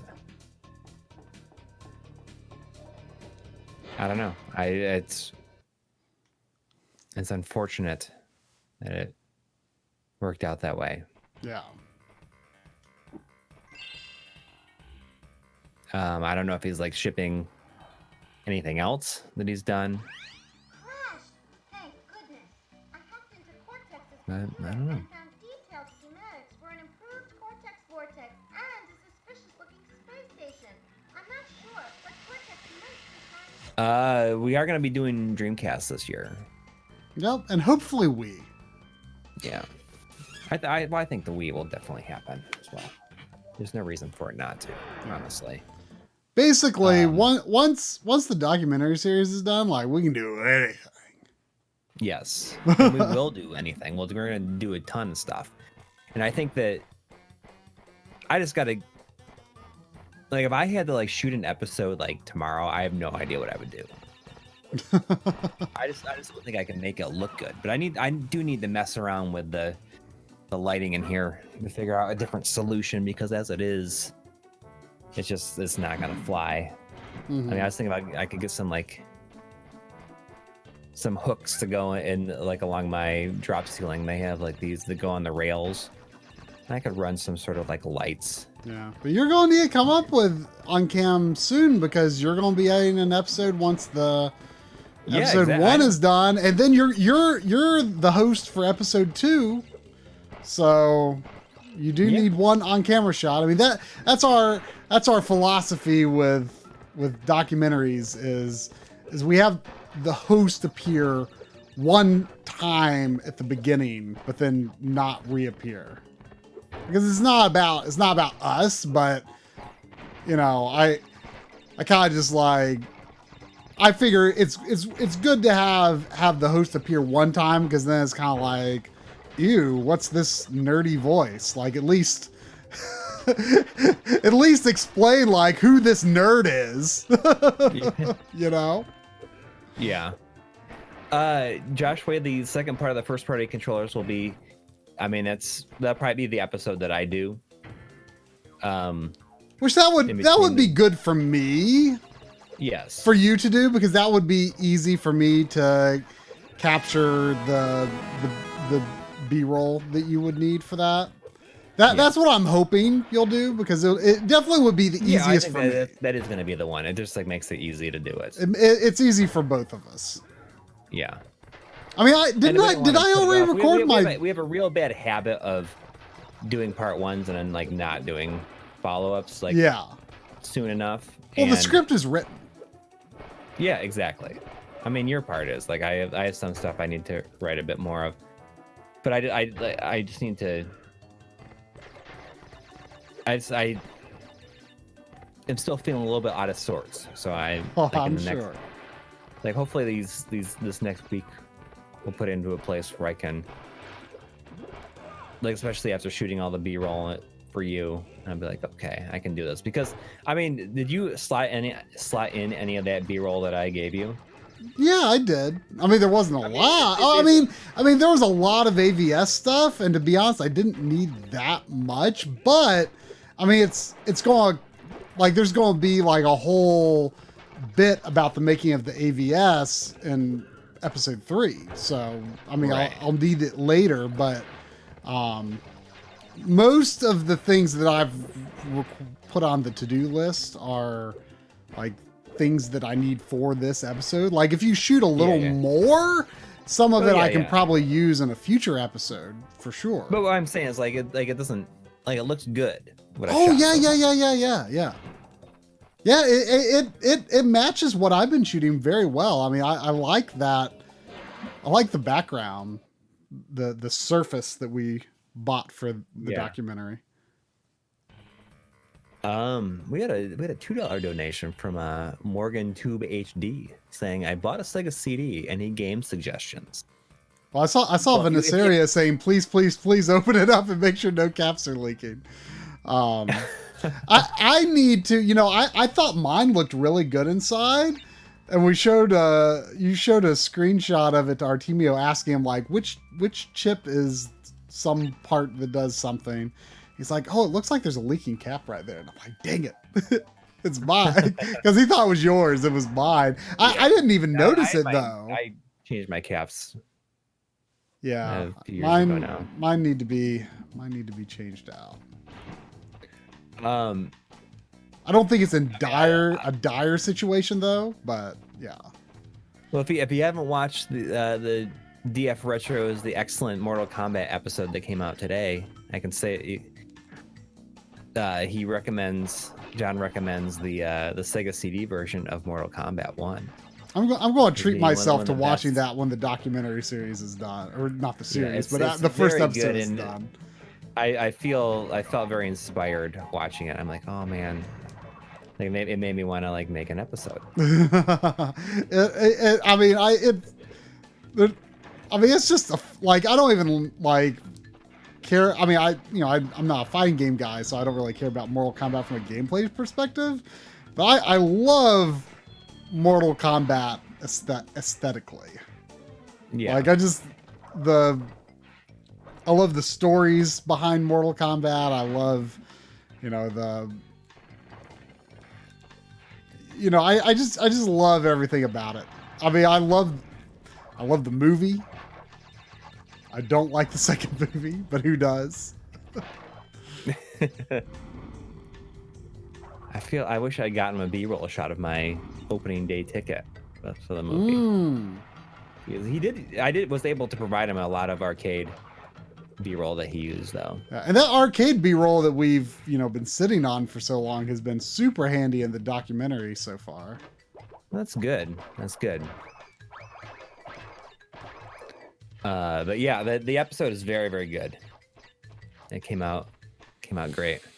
But I'd also recommend, Road Avenger is something I'll always recommend to people interested in the Sega CD. I think it's incredible. Definitely top 5 games on the system.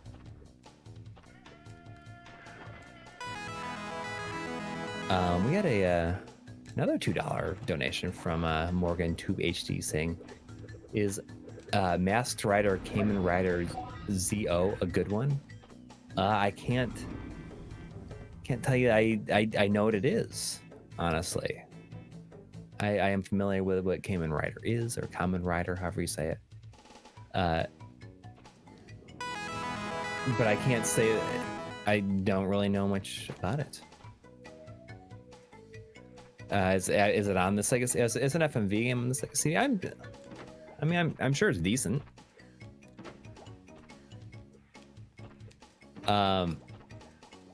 We had a $1.69 from Anthony AJ. Thank you. He says, "Thank you for the endless hours of enjoyment. Top tier documentaries, and excited for what the new year holds." Well, get ready for hours of documentary. It's coming. And then we're just gonna hang. Hey, we're gonna do some stuff that we've been putting off for a long time. Yeah. And it's gonna be a lot of fun stuff, a lot of stuff people have been asking for. And some of that I think is still gonna happen before the documentary series is done. But stuff like Dreamcast and Wii RGB, that I don't think there's any way that can come before the documentary series is done. But I think they'll come pretty quickly after. So I mean, I think Dreamcast RGB should happen this summer. I think it's gonna happen this summer. Yeah. But speaking of documentaries, the M2 Complete Works documentary is an official selection of the 2020 GDC Film Festival, which is kind of cool. Is that a thing they've done before? About going out there and going to the screening and said, if you want to do a Q&A at GDC about it, you could do it. And that's kind of we're debating whether or not it's if we can afford to go, but we want to. Mm-hmm. But thinking about it, we could theoretically go, and in the screening, people from M2 would be at the screening. I know. Which is I know that they've seen it and they watched it and they liked it, but it's kind of nerve-wracking at the same time. Because what if they what if they realize maybe it's not as good as I thought it was.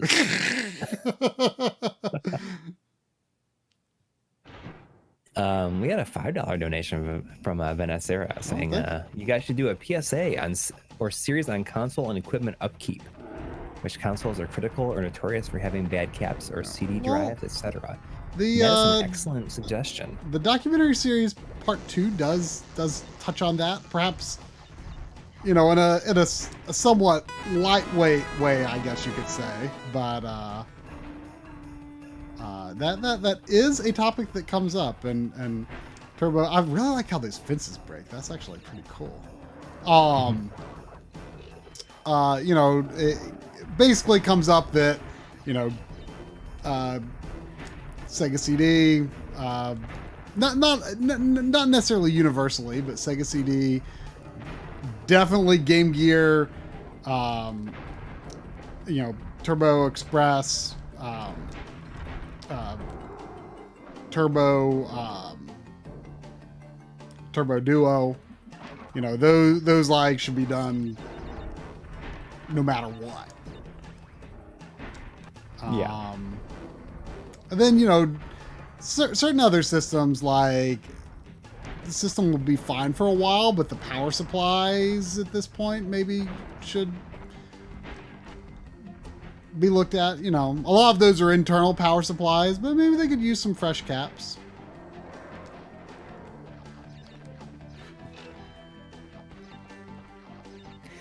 We had a $10 donation from Sydney SE. Thank you.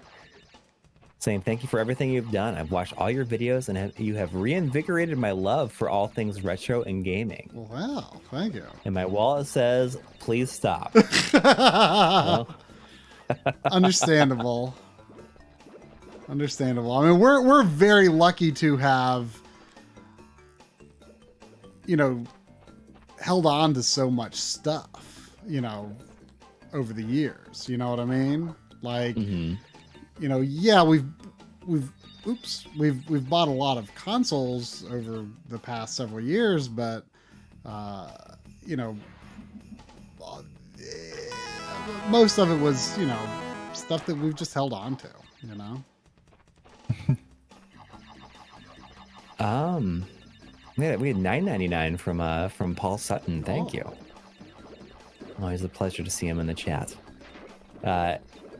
He says Sega CD is bad because Sega tried telling kids that they were first to have the CD-ROM drive, and TurboGrafx had it first. In fact, Turbo had Sherlock Holmes almost 2 years before Sega did.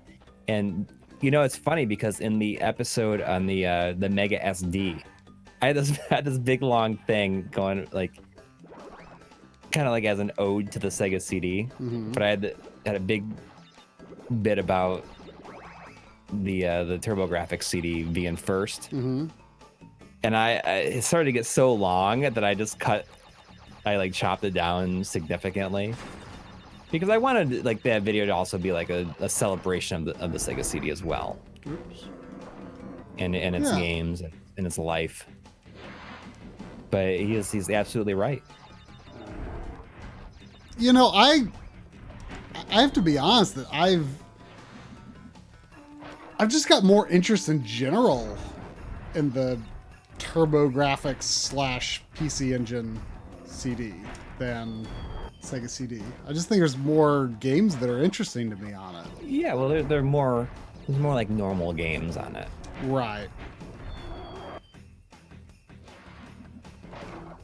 Like as it is, like I already have more games for PC Engine CD than Sega CD.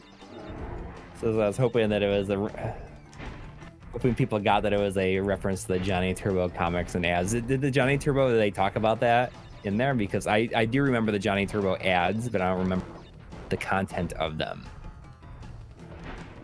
Oh, ah.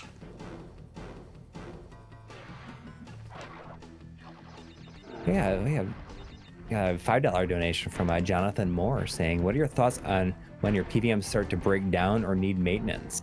Are there techs out there that still fix PVMs? Love your videos. Speaking of which... Yeah, I might have an opportunity to get some CRTs worked on in the coming weeks, and I'm hoping to shoot a good bit of video while doing it. This will be with there's a YouTube channel called RetroTech, and the guy's name is Steve, and he's going to be relatively nearby pretty soon, and we're hoping to shoot some video. So that could possibly, I don't want to make any crazy promises, that could possibly, just depending on how it goes, that could possibly be the mythical... The CRT calibration. The long fabled CRT calibration video. But yes, he is a great guy. He lives fairly close to me, but he's going to be close to you. He's like more down towards Nashville, which would kind of be a halfway point between the two of us, honestly. Well, it's more like 6 hours for me. Okay, well, it's about 4 hours for me. So, but yeah, it wouldn't be bad. Like even if like I get everything I would need here, I still think we should absolutely visit them. Well, and besides, like in theory, I would like to have like basically every CRT I own eventually recapped. But it's not like it's not like this is going to be the only opportunity we're going to have to do it. I'm sure we're going to meet up with Steve a bunch of other times in the future, I think. Yeah. So I'm probably going to get my 20L5 recapped.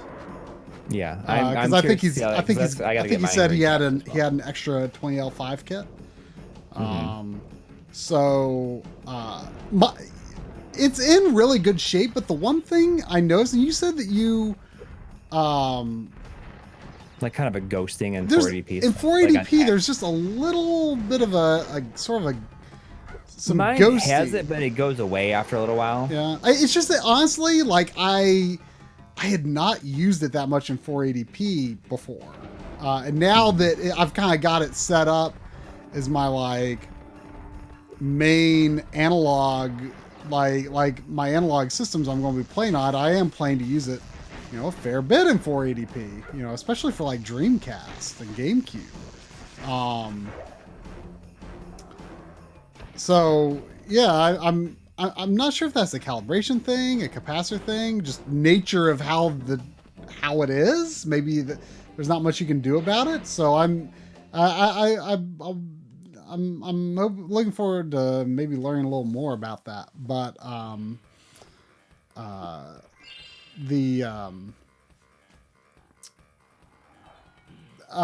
one thing that's interesting though, I feel like I was doing something kind of weird. What was I doing? That's so weird. What was I doing? I was doing something. I was like, oh, I wonder why that. Oh, there goes the light. Oh. I was like, what's going to happen eventually? The 2005 just like randomly like restarted itself the other day. That kind of concerned me. Outside of that and that 480p ghosting, though, I mean, it looks incredible for 480p, but I'm sure that it could be even better. And, you know, so, you know, one of the things that comes up in the documentary series, this is in part 2, you know, you can recap these with even better capacitors. I mean, I don't know if it really applies to PVM specifically, or maybe more so, especially more so, I would imagine, consumer TVs, but you can recap them with better caps than they ever had in the beginning. And the tube itself is is meant to last so much longer than the other electronic components in it. So, I mean, these CRTs can, in theory, last a very, very long time. It's just that the other components need to be taken care of. We got a $4.99 from Ben D again. Thank you. So I had a few 20-inch PV. I had a few 20-inch BVMs, but got rid of them in favor of a 36-inch FV. Am I a bad guy? I find the size a lot more practical. What's an FV? I'm not sure. Either way, I mean, I can understand the size, especially if you had a few of them. Mm-hmm. I mean, I have put several of mine in the other, like in the closet there. Not in the closet, but it's like a basement storage. And put a blanket over them until I have the use for them again. But I don't think there's anything I can understand. Yeah, for sure. Like right now, I'm like, my eyeballs are probably a yard or less from this 19-inch PVM, and that's. I would love for it to be even bigger, sure, but I'm quite happy and comfortable with. Yeah, same here. I mean, are you sitting about as far away from that as I am from? Probably similar. Like, it's funny. Like I'm planning to make a joke about it in my room tour video when that happens. But there's these like giant stickers in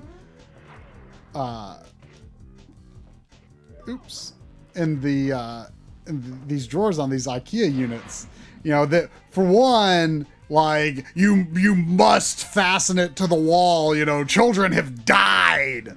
Well, it's true. I mean, it's true, but at the same time, it's like they're like, they basically want to say like you have to do this, when like there's literally not going to be any children trying to climb on these drawers.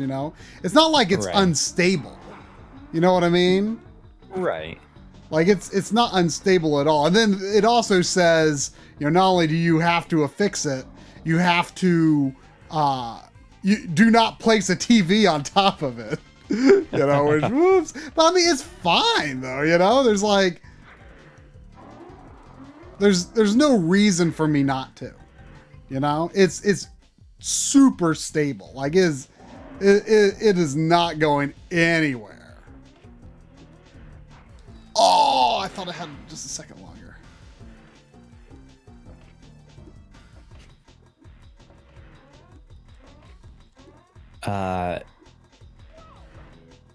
But yeah, I mean, now that I have everything so close and I can just turn to like my main TV now.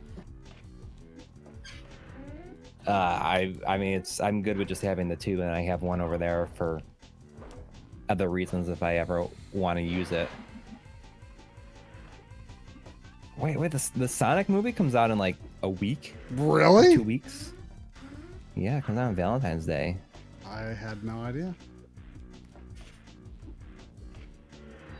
Oh. Sonic the Hedgehog movie.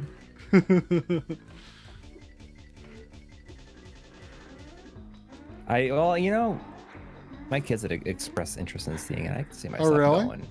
Well, Yeah, I mean, why not? I You know, they said if it makes $90 million the opening weekend, will greenlight a sequel right away. Oh, really? Who said that? Yeah, if it makes like $90 million, yeah. Oh, yeah, Weekend. I don't pay attention to like box office stuff at all. Like I have no idea like how unrealistic that is. That's like super unrealistic, I think.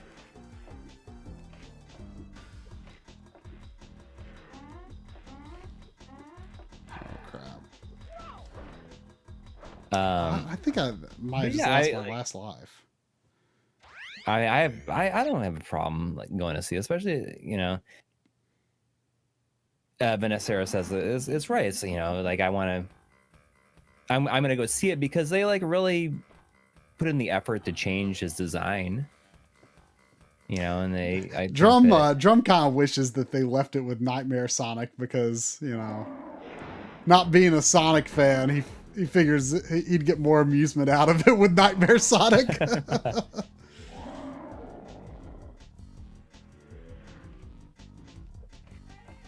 Yeah, I feel like it's probably just gonna be a fun movie. I don't think it'll be horrible or anything like that. Man, I thought I was in a really good groove with this guy early on, and then I just like... Did you see Detective Pikachu? I still haven't seen it yet. Like, you know, it's on. It's on your Voodoo. Right? Yeah. I want to watch it soon. I Drum I was kind of in and out during it, and I thought it was pretty good. I missed some parts of it, but I thought it was pretty good. Oh, man, I'm just like really doing bad here. Lynn came over for movie night on Thursday. Usually just Drum comes because Lynn's not a big movie person. Right. And we watched Ralph Breaks the Internet. Oh. Yeah, did you like it? Yeah. I mean, the first one was great too. Yeah. But this one, I mean, it has a lot of fun with stuff. I was surprised at how it compared pretty favorably to the first one. Yeah. That was good. But what surprised me was like she had no interest in, like, I just assumed that like oh, okay, next time you decide to come over for movie night with Drum, you know, we should watch Detective Pikachu. She just had no interest. Oh, really? Which just surprised me. You know, I don't know how to predict what you know what's going to be a Lynn movie, but no, I was surprised. So I guess just Drum and I'll watch that one time. We both want to watch it. Yeah, I mean, as someone who doesn't really know anything about Pokemon, I mean, I thought it was entertaining. Mm-hmm. You know, it does a pretty good job of like feeling like, oh, this is in that world. Mm-hmm. You know, But I don't know. I mean, it's interesting because it's is Detective Pikachu, is it generally disliked by the fan base? I mean, I haven't really heard one way or another. I generally assumed it was liked, but I have no clue, honestly. But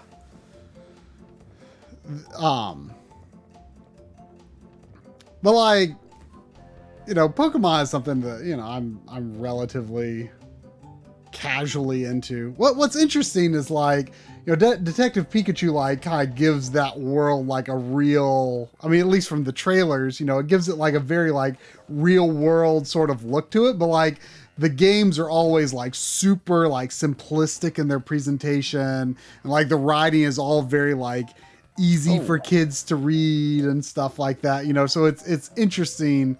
I'm very interested to see like how it does feel like that world. Yeah. I missed the donation earlier. I apologize to Scoped Pixels, who donated $5. I'm really sorry about that. Oh, it just happened. No, that's a different one. Oh, I see. Oh, you did it. Oh my gosh, I'm so sorry. I didn't mean to. I totally missed it. Are you sure? Yeah, I did it through Streamlabs and then through Super Chat. I'm really super sorry.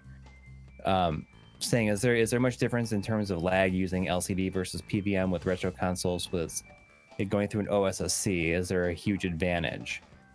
I think that has more to do with your TV, with whatever LCD you're using it with. Right. If you've got a low lag TV or monitor, it's you know, like, for example, my OLED TV has 17 milliseconds of lag. That's like basically one frame of lag. And that is not something that I personally would ever feel.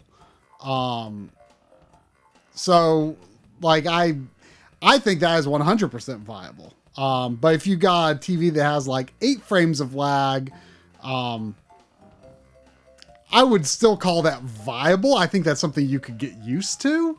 But other people would strongly disagree. But in terms of lag, like, oh yeah, like there is absolutely very feasible to do that. You know what I actually did earlier today was, I was I was trying to output a signal from the OSSC that would cause this NEC PC monitor that I've got, this VGA monitor, using a HDMI to VGA adapter. I was trying to send it a signal that would like throw it off so that I could, like, you know, either get it freaking out or have a message on screen or something, because I needed B-roll of that. And like, I was having a hard time like sending it a signal from the OSSC that it didn't like at first. You know what blew my mind is that 3X laced mode for 480i works on it. Really? Yeah. Like, that doesn't like work with anything, basically. It actually, it works with the Magewell card, but like I can't capture it natively interlaced. So I can't like make it look good. But it didn't look that great.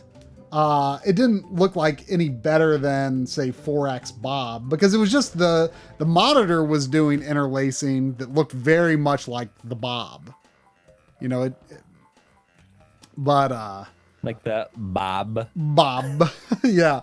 But yeah, it was interesting to see it work. I mean, I was looking at like 960p NES on it, and looks good on it, really. I saw there was a $10 from Craig Wan. Thank you. It says I had an old big screen TV back in the early 90s when I played games on it.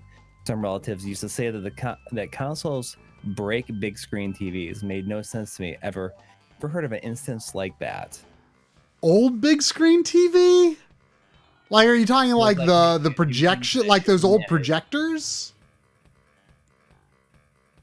I mean, I like, if there was like a burn, like maybe they had like some misunderstanding of how easy burn-in was. I don't know. Like, I know burn-in was a thing back then, but I don't know like particularly what types of monitors. Like, but with like video games, like, I mean, you'd have to have it sitting there for like days, I would think, to like burn in on a CRT. They probably had just a really skewed imagination of what it would do. But obviously video games are made for CRTs. Video games are good for CRTs. We got a 99 cents donation from Chan, John, and Guyan. Thank you. With no message. Well, thank you. But I assume that's what they meant as like the rear projection. Mm-hmm. I mean, I haven't heard anything like that, but I mean, maybe it's not gonna short circuit or anything like that, but it might. I mean, maybe it could damage the screen somehow. I don't know. Like the actual projection part of it. I want to turn on the. Oh, you're gonna switch to NES for a minute, weren't you? Yeah, but let's see. Oh, that's changing the input. My family wanted to make an excuse to not play games in the family room. It's all good though. I still love them. Like you're like way up in that. There's the I wanted to look because like the monitor where I can see OBS is the only place where I can actually see the RetroTINK. Like, so that was I just turned on the smoothing filter, which I think is like for 3D games I think is actually kind of cool. Yeah. We had a $1.99 from Chan, John, and Guyan saying like, what are your thoughts on the M Classic? Haven't used one. I would like to, but I assume it's very close to the M cable. I think it's basically like the M cable, except it doesn't include the cable. You know, you use a regular HDMI. But from what I saw on the GameSack review, it looked to me like it's basically the same thing. Personally, I mean, if the compatibility is improved on the M Classic compared to the regular M Cable Gaming Edition, I guess it could maybe be a little more interesting to me. I had some issues where like it didn't work very well running it like through switchers. You know, it would be very nice to use it as an output cable from a switcher or something like that. I had a lot of trouble with that. Like I had to do like direct connections, and it was very inconvenient for me when I was, testing it out. So definitely the frustration played a little role maybe in me not being that impressed with it. But like at the end of the day, I don't think it's doing anything that is that interesting to me personally. A lot of people really do like the look of it, but it's not a look that really interests me, because at the end of the day, those, you're not like, I don't know if you're really getting anti-aliasing out of it. It's just kind of almost making like a curve between pixels in a way. This is what it looks like to me anyway. Like it's hard to explain. Like, I don't know how similar or different it is from like the smoothing on the RetroTINK, but I actually kind of like the look of smoothing on the RetroTINK, especially for like 480i. Like, I don't know if I would like, I don't, when it comes to like 240p 3D stuff, it's like, oh, that looks pretty good. I could see people liking that. It's probably not how I would play if I was like looking at the RetroTINK on my screen. I probably wouldn't have smoothing on.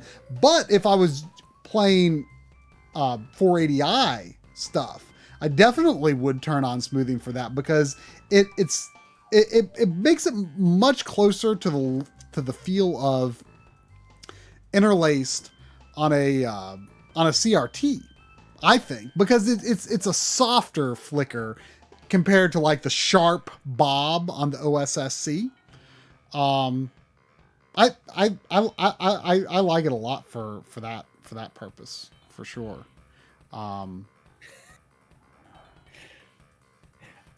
I saw that Maddie Divine is saying brave attention tokens do notifications of donations show up instantly. I'm not sure if we have like our BAT linked anywhere. Wait, BAT? to donate. What? That's the brave attention tokens, like a cryptocurrency. Oh. For creators. We have us registered like through the I mean, you can, if you use the Brave browser, you can donate BAT tokens to us, but I'm not sure if I have it linked any other way. Yes, okay, right. Oh, okay. So yeah, the tip, it didn't show up. I think it just shows up.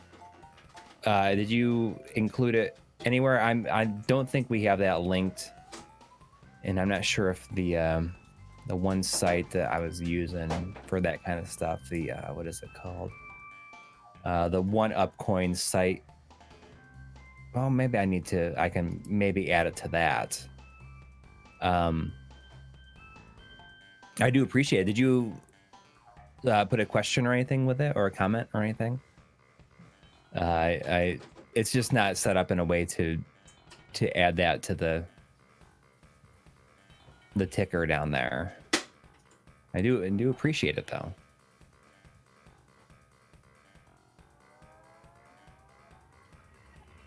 The notification is the question is all. Oh, okay. I mean, it's not set up for that right now. I don't know how I would. Oh, now this is what you're gonna do? You're gonna beat the game in 5 minutes. Oh wow. I do apologize for that. What happened? Look at that. That is interesting. Why is it so high? It's not. The ground, the checkerboard ground isn't there. Like that's just how it is. Oh. Wait a like it just $5. I'm gonna have to. What's that? I mean, it's probably just a card issue, but it's an interesting. Play it like that. Play it like that. Play it like that. Play it like that. Well, it looks like it fixed itself. I didn't even hit reset. That's interesting. I guess crazy. I've never seen that. We had a $5 donation. I'm playing with a Bluetooth controller, by the way. Just handy. I'm like a ways away from it. There might be some stuff in between because the composite NES is kind of far away. Oh. That $5 donation from Aaron Marc saying, "What are both of your thoughts on how close speakers can sit next to your CRT?"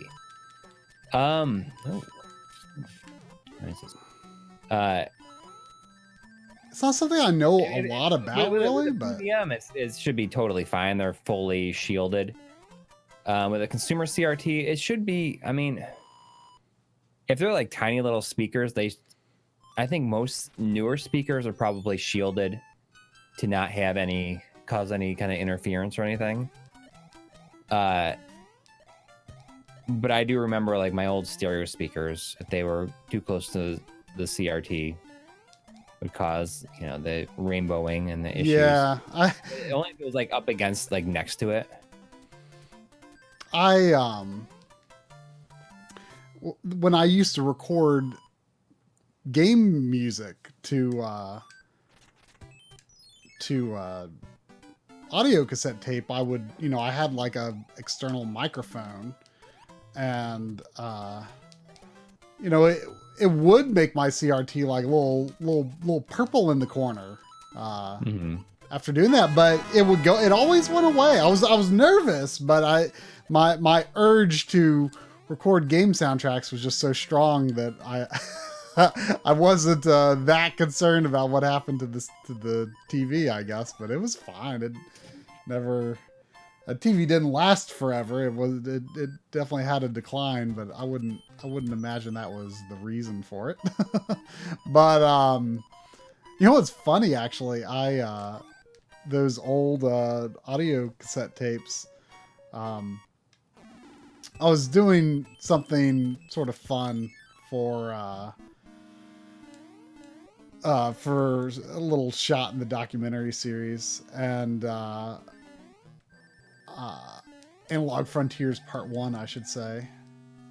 And I was using this tape deck that I'd never really used before. It was just an old piece of equipment from work, and it had a you know, a real visualizer on it, which was what I wanted to do. And I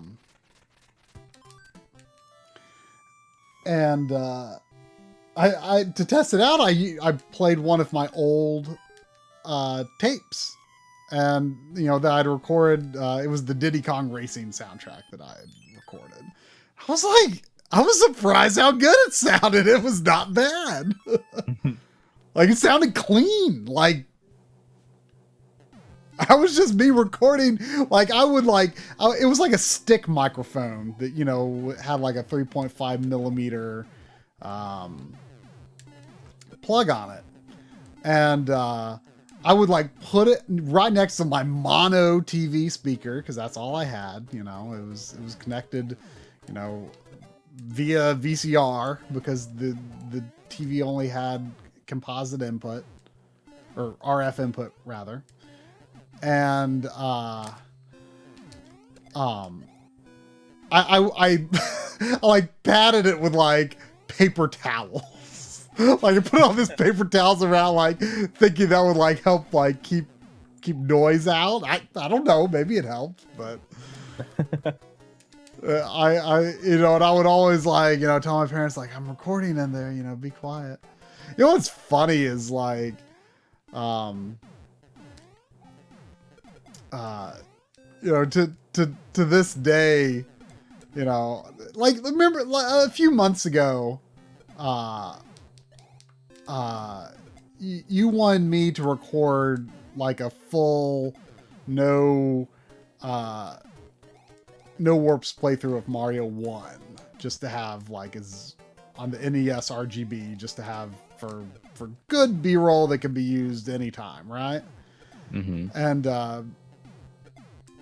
my dad was over here. We were working on building this room, but he was working on a part he didn't, you know, really need my help with. So I said, well, I'm going to go record that for Corey. And he's like, do I have to be quiet? I was like, no.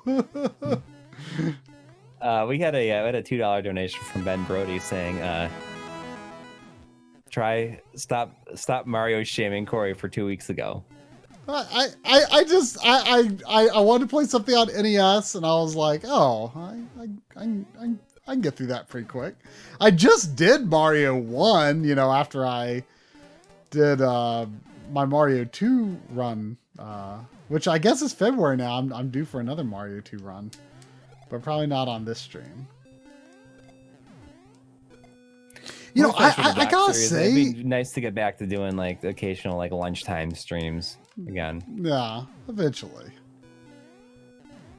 You know, I gotta say, I'm like really surprised. I know I've looked at it before, but like Composite on the 20L5 is like really good.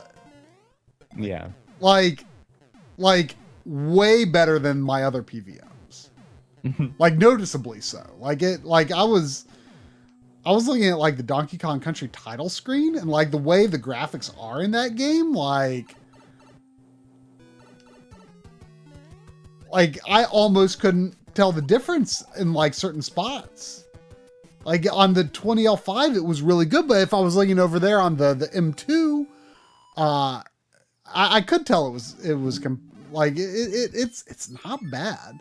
Genesis and PlayStation are a little soft in Composite on the 20L5, but like NES and Super Nintendo are surprisingly sharp. Got another $2 from Ben Brody saying, Mario 3 RGB looks amazing, almost 3D looking. So I set up the Wii U for the kids to play, and they've been playing Mario 3D World, and it's a lot of fun for them. Like they're having a great time playing it, and it's just it's just very accessible, I think, for kids who really don't know how to play games that much. Wait, what is? Mario 3D World. Oh, 3D World. Yeah, yeah. Yeah. And if they can't make it past something, I can like jump in for a level. And it's not even a big deal to like jump back out then. We had another donation from Ben D for $9.99. Thank you. He says, I lost $300 plus to badass consoles for buying Ultra HDMI and GC video. I always try to find out more info about what happened from forums, etc., but it's hard to get an answer. Oh, wow, so I even died. like Ultra HDMI as well? Jeez. Yeah, you gotta start over. I didn't realize that people lost money on other mods too. I mean, I knew about the GC video stuff. That's kind of ridiculous. But if it's like other mods like Ultra HDMI, like that's kind of crazy.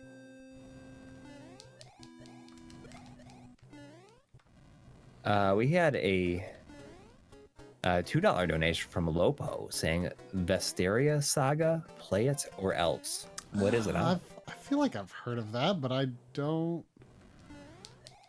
don't know what it is or what it's for. That name sounds familiar. Or maybe I'm just thinking of Tales of Vesteria. Was it Vesteria or Vesperia? The Xbox 360? Yeah, Vesperia. Vesperia. Yeah. Did you play that one? I did. Yeah. I didn't get Boom Boom before he flew. Falling apart. You beat this level on your first try. I was shocked. I thought for sure this level was going to be a big problem. I was nervous this was going to be the level that broke you.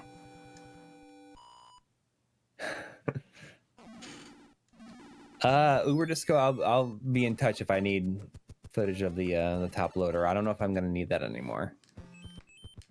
I may have worked out something else.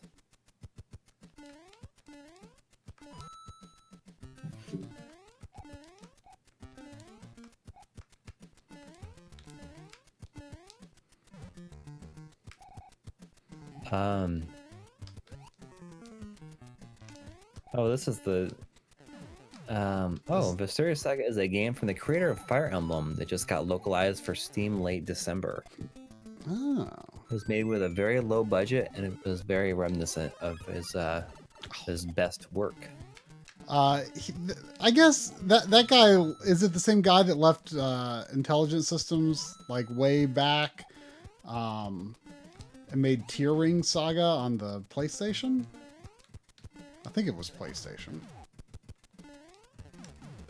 Ooh. Yeah. The Lovely Game says he made Tear Ring Saga on the PS1. Kaga is his name.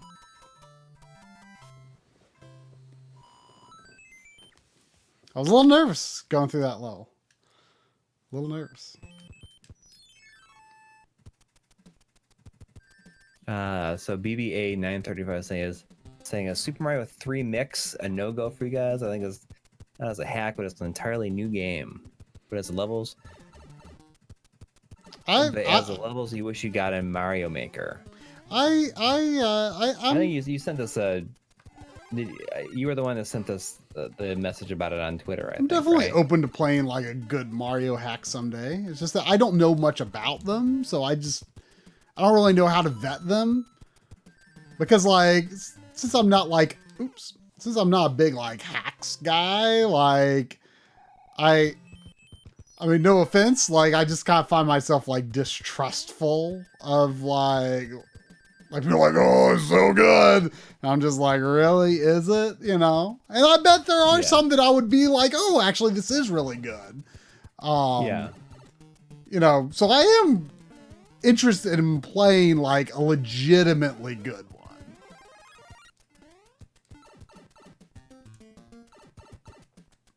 It's, you know, I think it's funny because like we get quite a few comments on the hacks video being like, oh, man, I'm falling apart.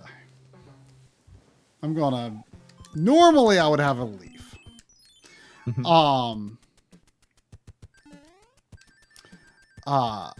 Like people are like this guy's saying like all these super interesting hacks are boring and and then this just slightly changes the colors and does all this other stuff. It's like we must have a different definition of useful.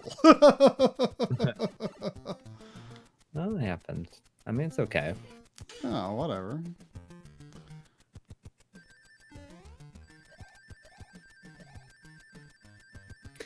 Three makes us a whole new game. But is it a good new game?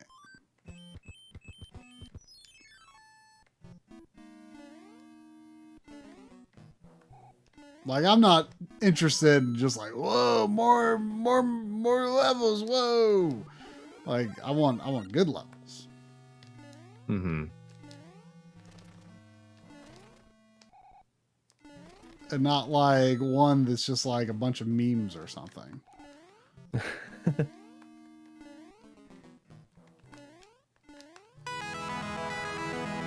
Yeah, $6 donation from Thomas Pham. Thank you. Says, need some help deciding PS2 plus upscalers or a PS3 first gen for the best experience for PS2 on HD TVs. Which do you prefer? I mean, visually, PS3, PS2 games on a early PS3. I don't think I have seen a better representation of PS2 games on HD TV. I mean, you can make the whole argument of, what about emulation? But like to me, like without reworking like the whole interface of the game and the HUD and everything, like it's going to look not cohesive. I prefer like the game to be its original resolution. And I do think that is visually the best I've ever seen 480i PS2 games look on HD TV. It is the best looking, but that said, I don't trust the long-term reliability of those systems. I heard something not long ago that people were saying like, oh, people discovered the real reason that early PS3s die. And I don't remember what it was, and I was kind of skeptical. Or people were saying like, oh, this is the real reason of Yellow Light of Death. Like, I don't know if it's true or not. Or if it's all because of a capacitor. Was that what people were saying? No. I mean, that's like what it's been figured out.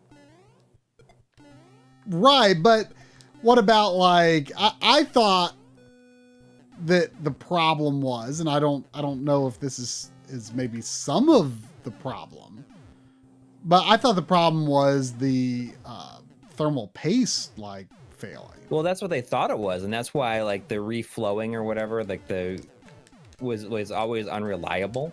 Mm-hmm. But it just comes down to a specific capacitor that Sony used is prone to dying quickly, or is like not good. Huh. And replacing that brings them right back to life. Huh. I wonder though if the thermal paste is still like a concern though. Thermal paste is definitely a problem on the original 60 gig PS3s, is what Aaron Marc says. I've got the one that came with Metal Gear Solid. Like it's not like a Metal Gear Solid unit, so but that's an 80 gig. Right. Like I it always drives me nuts. I mean, no offense to anyone, but it always drives me nuts when people like refer to PS3s and Xbox 360s by like the size of hard drive it came with, because it's like I don't remember. Like especially the PS3, like my hard drive has been updated for so long. I couldn't begin to tell you what it started off as. Like, all I can tell you is it shipped with Metal Gear Solid 4 was a pack-in game. Yeah. That's the one I got. Yep.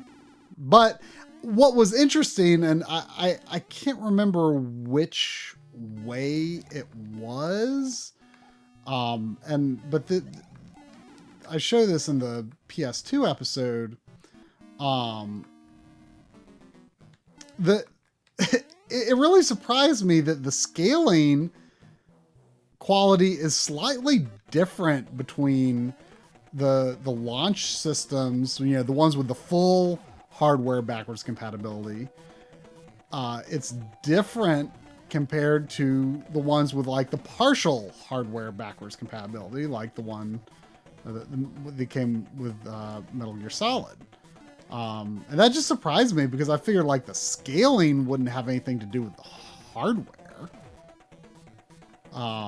But it is different. And at first I thought that,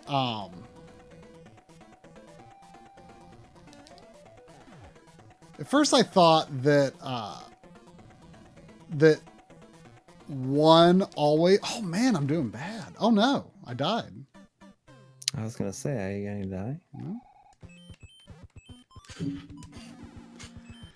Dang. I mean, I feel like that can be a tricky fight. Like I thought you did very well on it, honestly. Like it's, you know, it's scary. In a lot of ways, like, you know, he's like coming down on you. Like you want to move. You want to move sooner than you should, you know? Here, let's see if I can do this little trick. I'm having trouble holding my duck with this D-pad.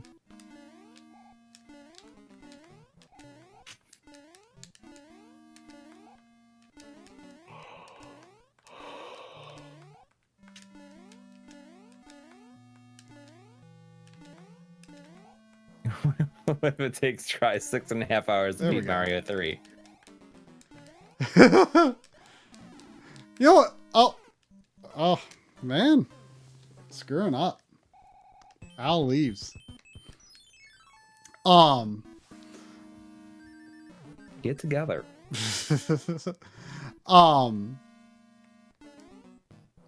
You know what's funny though is I'm pretty sure the Mario 2 FDS stream was shorter than the Mario 3 stream.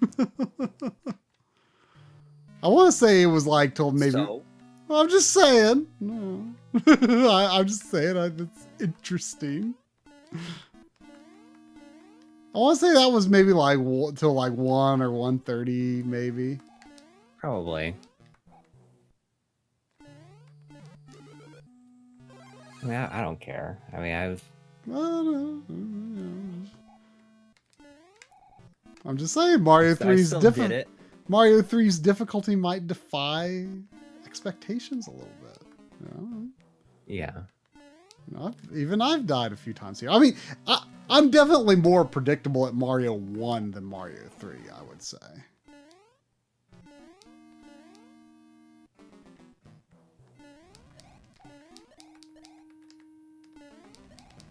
Even still, it's going to take you like 20 minutes.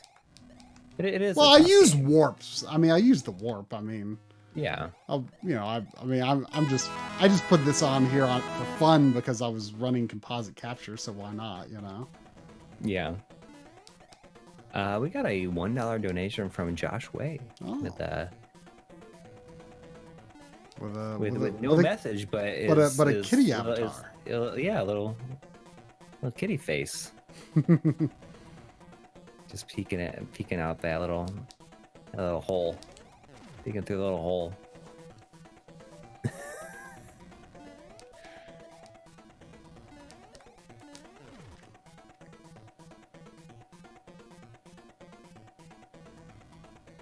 There you go. You're gonna do it this time, aren't you?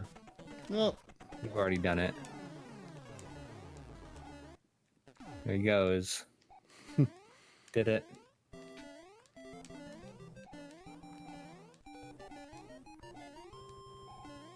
The Mario 3 stream was legitimately one of the most entertaining things I've ever seen. Yeah, a lot of people said that. Yeah. Well, I don't know what I can play that possibly make it is as entertaining as that ever again. But I mean, I think it's important to occasionally do some crowd pleasers. Yeah. I mean, maybe like a Ninja Gaiden 1 would be a fun stream to do sometime.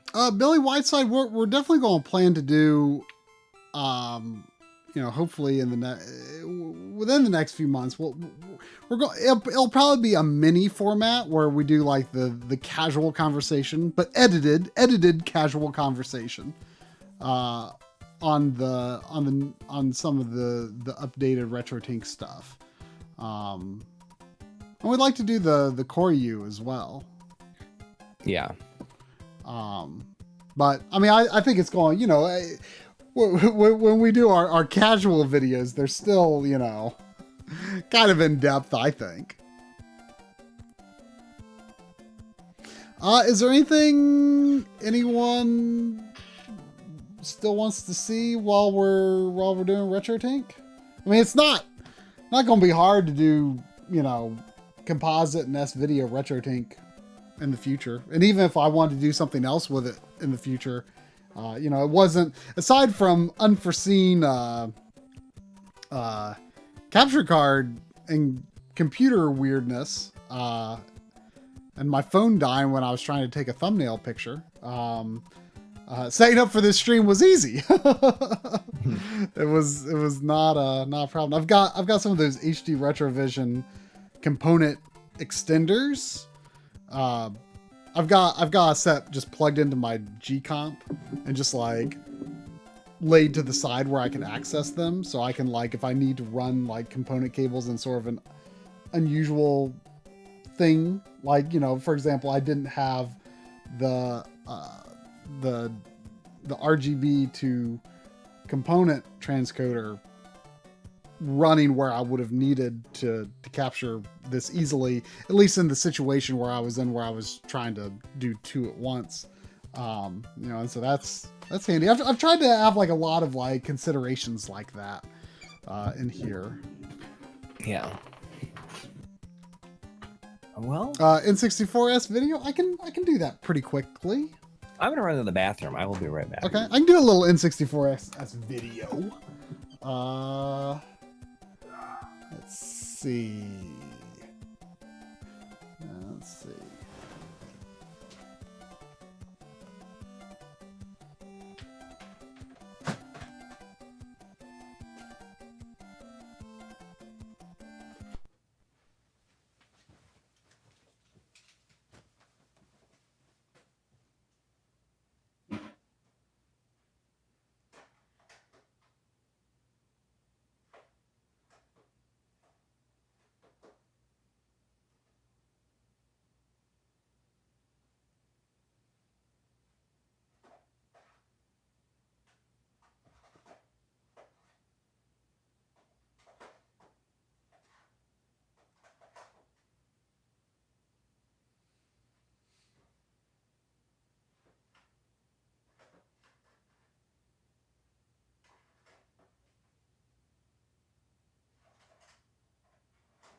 This controller barely reaches. Normally, I'm just using this N64 over here for capture purposes. You know, my main N64 is more reachable. So...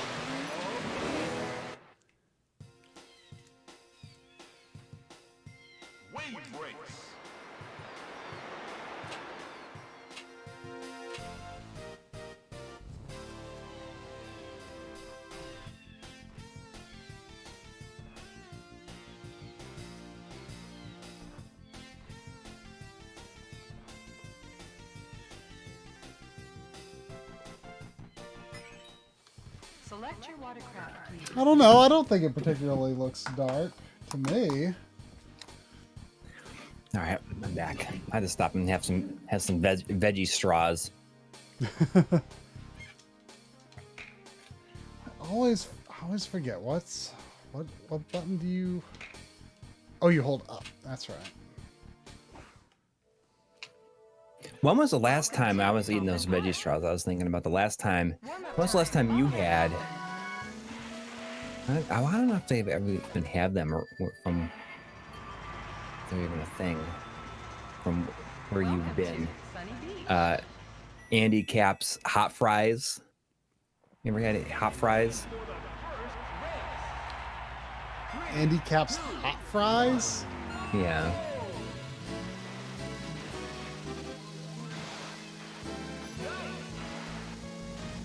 I can't really explain them. Like, there's nothing. Like, I think that they're just like chemicals. Just like, it's not even a real thing.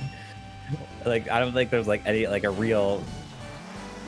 Like, there's not even like an iota of real food in them. I think they're just chemicals. It's hard for me to see from here, but there were some comments that maybe this looked dark.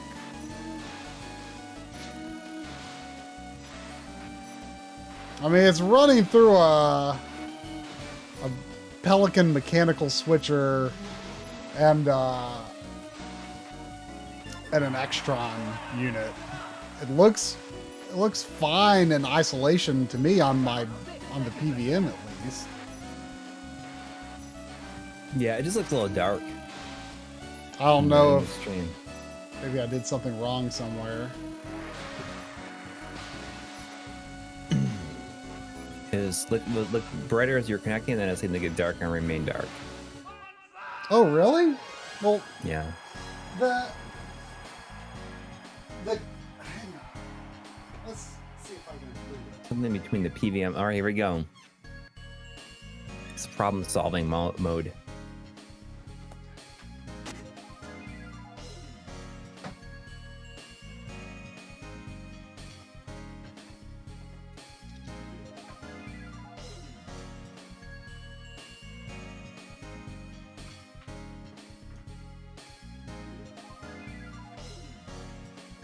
Did any of that change anything? Hmm? Did any of that change anything? I didn't seem to. It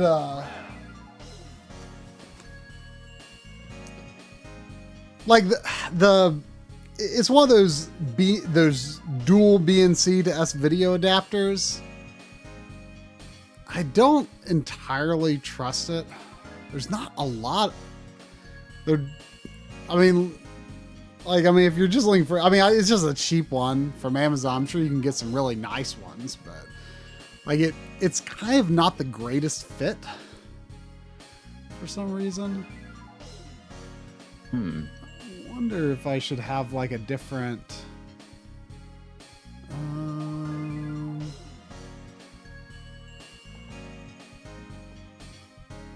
Is there any reason that should I do that? Does that look better? Or I can't tell. Like, is there any reason I would set limited range for a particular system or signal. Like I just changed it to limited range from full range. I don't know if that would be correct or not. Welcome to Sunset Bay. I don't know. Start your engine. 3, 2, 1. On the RetroTINK Pro, the two combing filters are now a toggle switch. That's something I meant to look at that when I had the NES connected. You know, I might full range RGB. Huh? So we should be using full range RGB. Yeah, that's what I thought. You know, it's possible it could be a capture card issue because I was having some problems earlier. Because I know Mike had told me that it's full range. And I said full range, and I was like, but I'm getting some washed out black levels. And eventually I found that it was because there was a mismatch in like the capture card set between like the capture card setting and the OBS setting were conflicting somehow.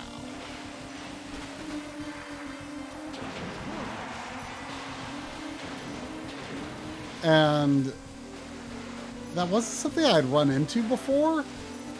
Well, like I had it on automatic, and then I did a manual setting in OBS, and the colors looked fine. I need to do it with like actual test patterns. Let's see.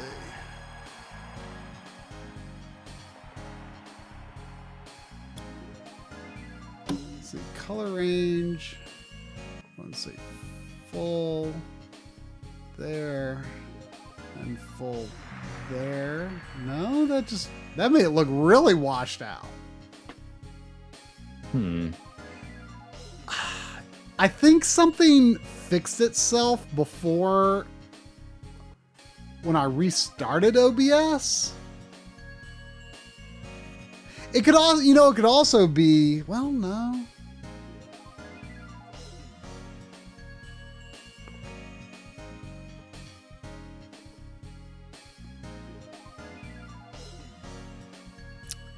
Maybe it's a gamma setting. See, I've really screwed it up now, I think.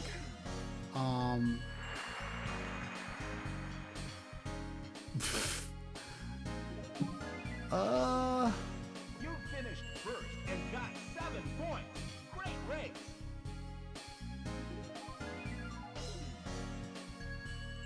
You're using an S I am using a switch. It's just a pass through though. It's unpowered.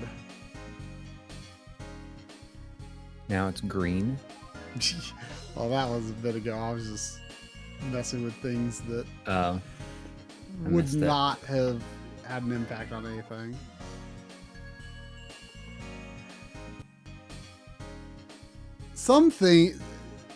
I think there's something slightly wrong though with how my capture card is interpreting something, and I think I would have to restart OBS for it to reset that. It would look fine on the TV. Oh yeah. I mean, it doesn't look that bad to me on the stream, but there might be something funky with my video chain or something. I think it's an OBS issue though.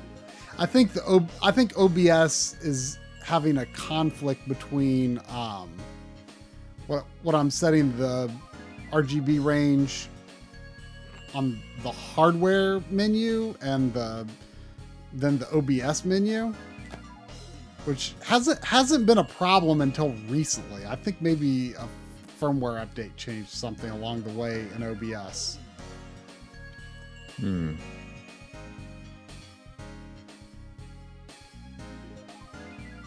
want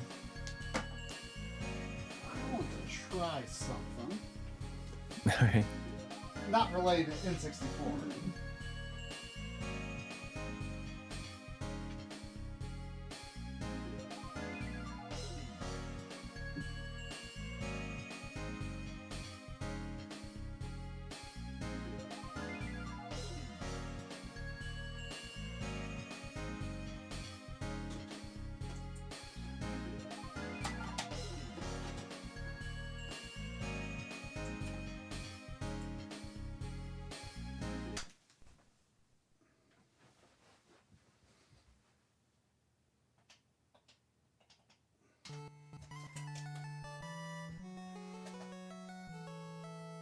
Here's to Mega Man.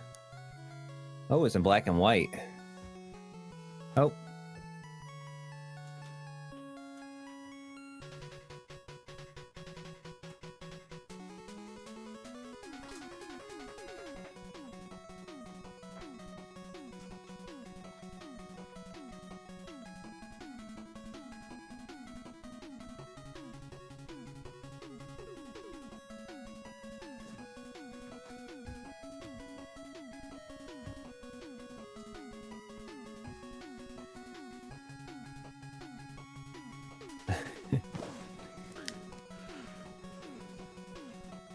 Now, keep in mind these are different capture cards.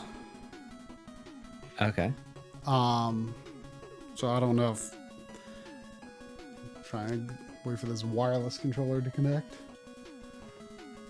And also one is making a really long run around the room, and one is very comparatively short.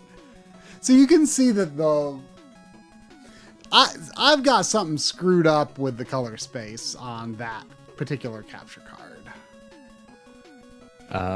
Yeah, that one's a lot darker. Yeah. Yeah, something got screwed up with the capture card. That's why the N64 doesn't look right. Yeah. Something about the color space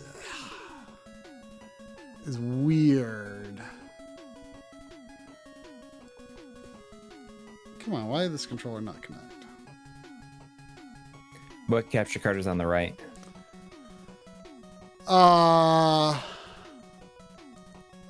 The right is the old Avermedia Extreme Cap U3. The old one, yeah. Yeah. I have to be a little more manual about my RGB The range Magewell settings on the Magewell, yeah. There it goes.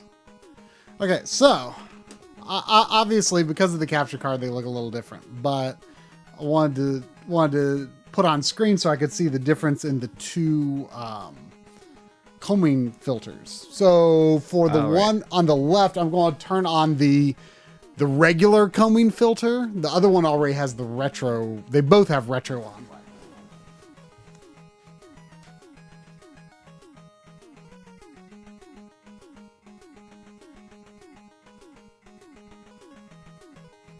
Or rather, the toggle switch actually says auto, so I'm not sure if it detects that it's retro content, it'll automatically be retro. I don't know if we can look at this and actually see what the other comb filter did. Can you tell if there's a difference? That's even... I can't tell.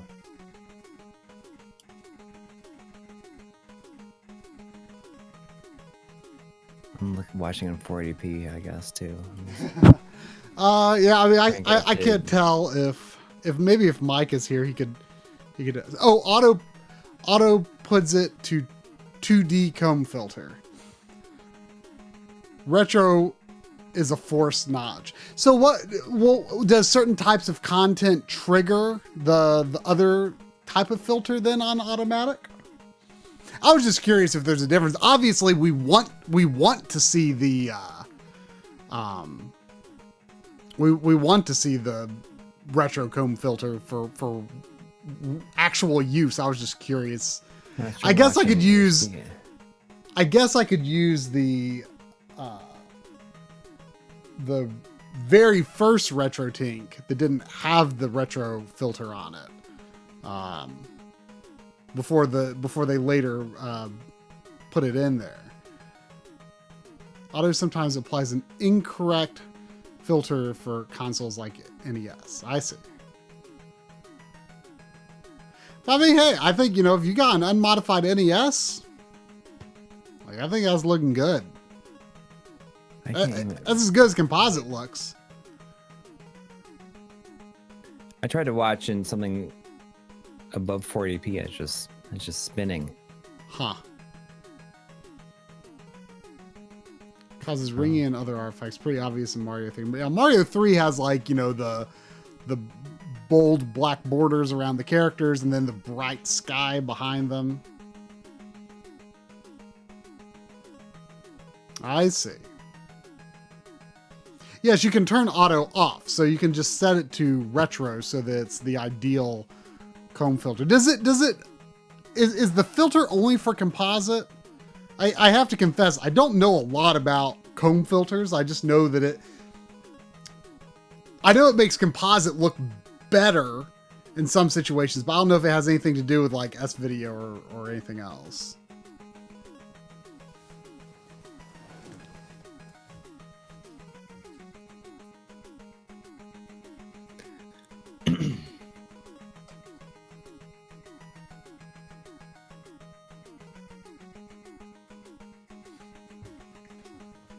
And the other toggle switch is just for the pass-through mode. So now the mode button doesn't cycle to pass-through. That's just a switch now. It now cycles between sharp, smooth, and scanline. All right, well... Is that gonna wrap us up? Is that about wrap us up there? I think so. Let me turn the NES off so I don't hear that music looping forever. You know, I kind of want to get a blinking light win for that NES. I've got one in my high def NES. Mm-hmm. Like that's my unmodified. That's my cousin's NES. That's the one that I want to keep it stock, but like the cartridge slot, like it's feeling too smooth these days. Like I've had some difficulty getting cartridges to read sometimes, but like it just feels like the cartridge just slides in and out just too easily. Like it doesn't feel like it's like gripping, you know, I feel like the connection is maybe not that strong. Sometimes it feels like, it was a front loader, an old unmodified front loader.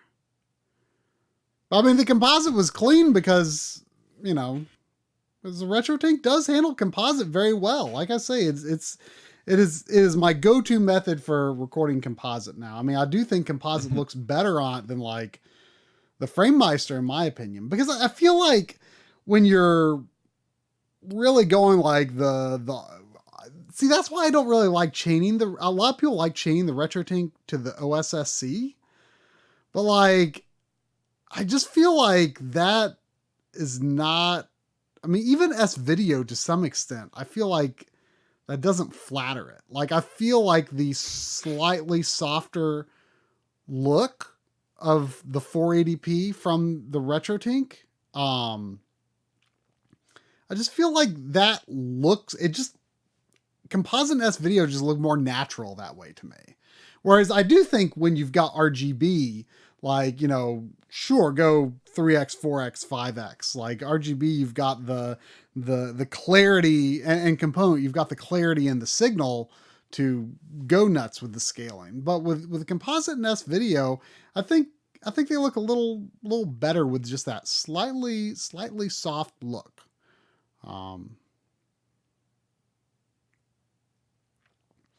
So yeah, and like Mike says there with the Corey, I'm really curious to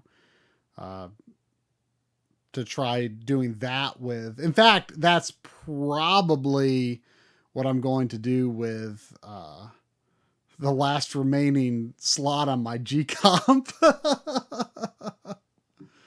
Oh yeah, I mean, I can't believe how full end up ordering one. So I'm gonna wait to hear what you have to say about it and see if it's going to be worth getting at. Yeah, well, I mean, it's another way to capture composite and S-Video, and it'll be a good topic for a video, you know? Right, exactly. But yeah. Yeah, sorry, that's right. I got like hit with with the tireds. On the yeah, the RetroTINK Pro still does not accept 480p input. I assume that's because it uses like the same basic chip. I think it's just an upgraded but similar design to the original. So it's a limitation of the chip that's used, and I'm sure, you know, the cost would go up if it did accept 480p. It's definitely, you know, it'd be nice for sure. I can see for sure how that could cause a lot of complexities in your setup, but all our setups are complex these days, I guess, huh? A little bit. I mean, I've been thinking about how I've been simplifying it a little bit since moving, but it's still pretty complex. Yeah. I mean, mine's complex, but it's, for the most part, it's working. There's a few little kinks I need to work out, but for the most part, it's working. And even setting up for, you know, a stream like tonight, it wasn't that difficult. So yeah. Well, all right. Thanks everybody for hanging out. Everybody who donated, and we'll see you next week.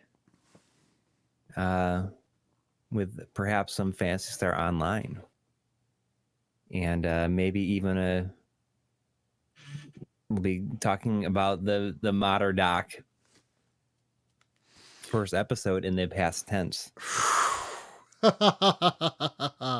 We'll do everything we can. Yeah, I'm going all in. My mom is stopping by tomorrow morning, and she's going to give Sandy a little vacation. Mm-hmm. You know, so Sandy will be out of my hair for the week. You know, Sandy's been pretty bored with me lately. She's like, why are you not being fun? Yeah. Like, let's play. Let's have fun. And I was like, oh, but you do work. So it'll be good for Sandy. It'll be good for me. It'll be good for the documentary. And we're just going to make it happen. Yep. We got to make it happen. So I want everyone to be very cross with me if you have not seen episode 1 by stream time next week. Oh, man. Okay. Be cross. Okay. All right. Good night, everyone. Good night.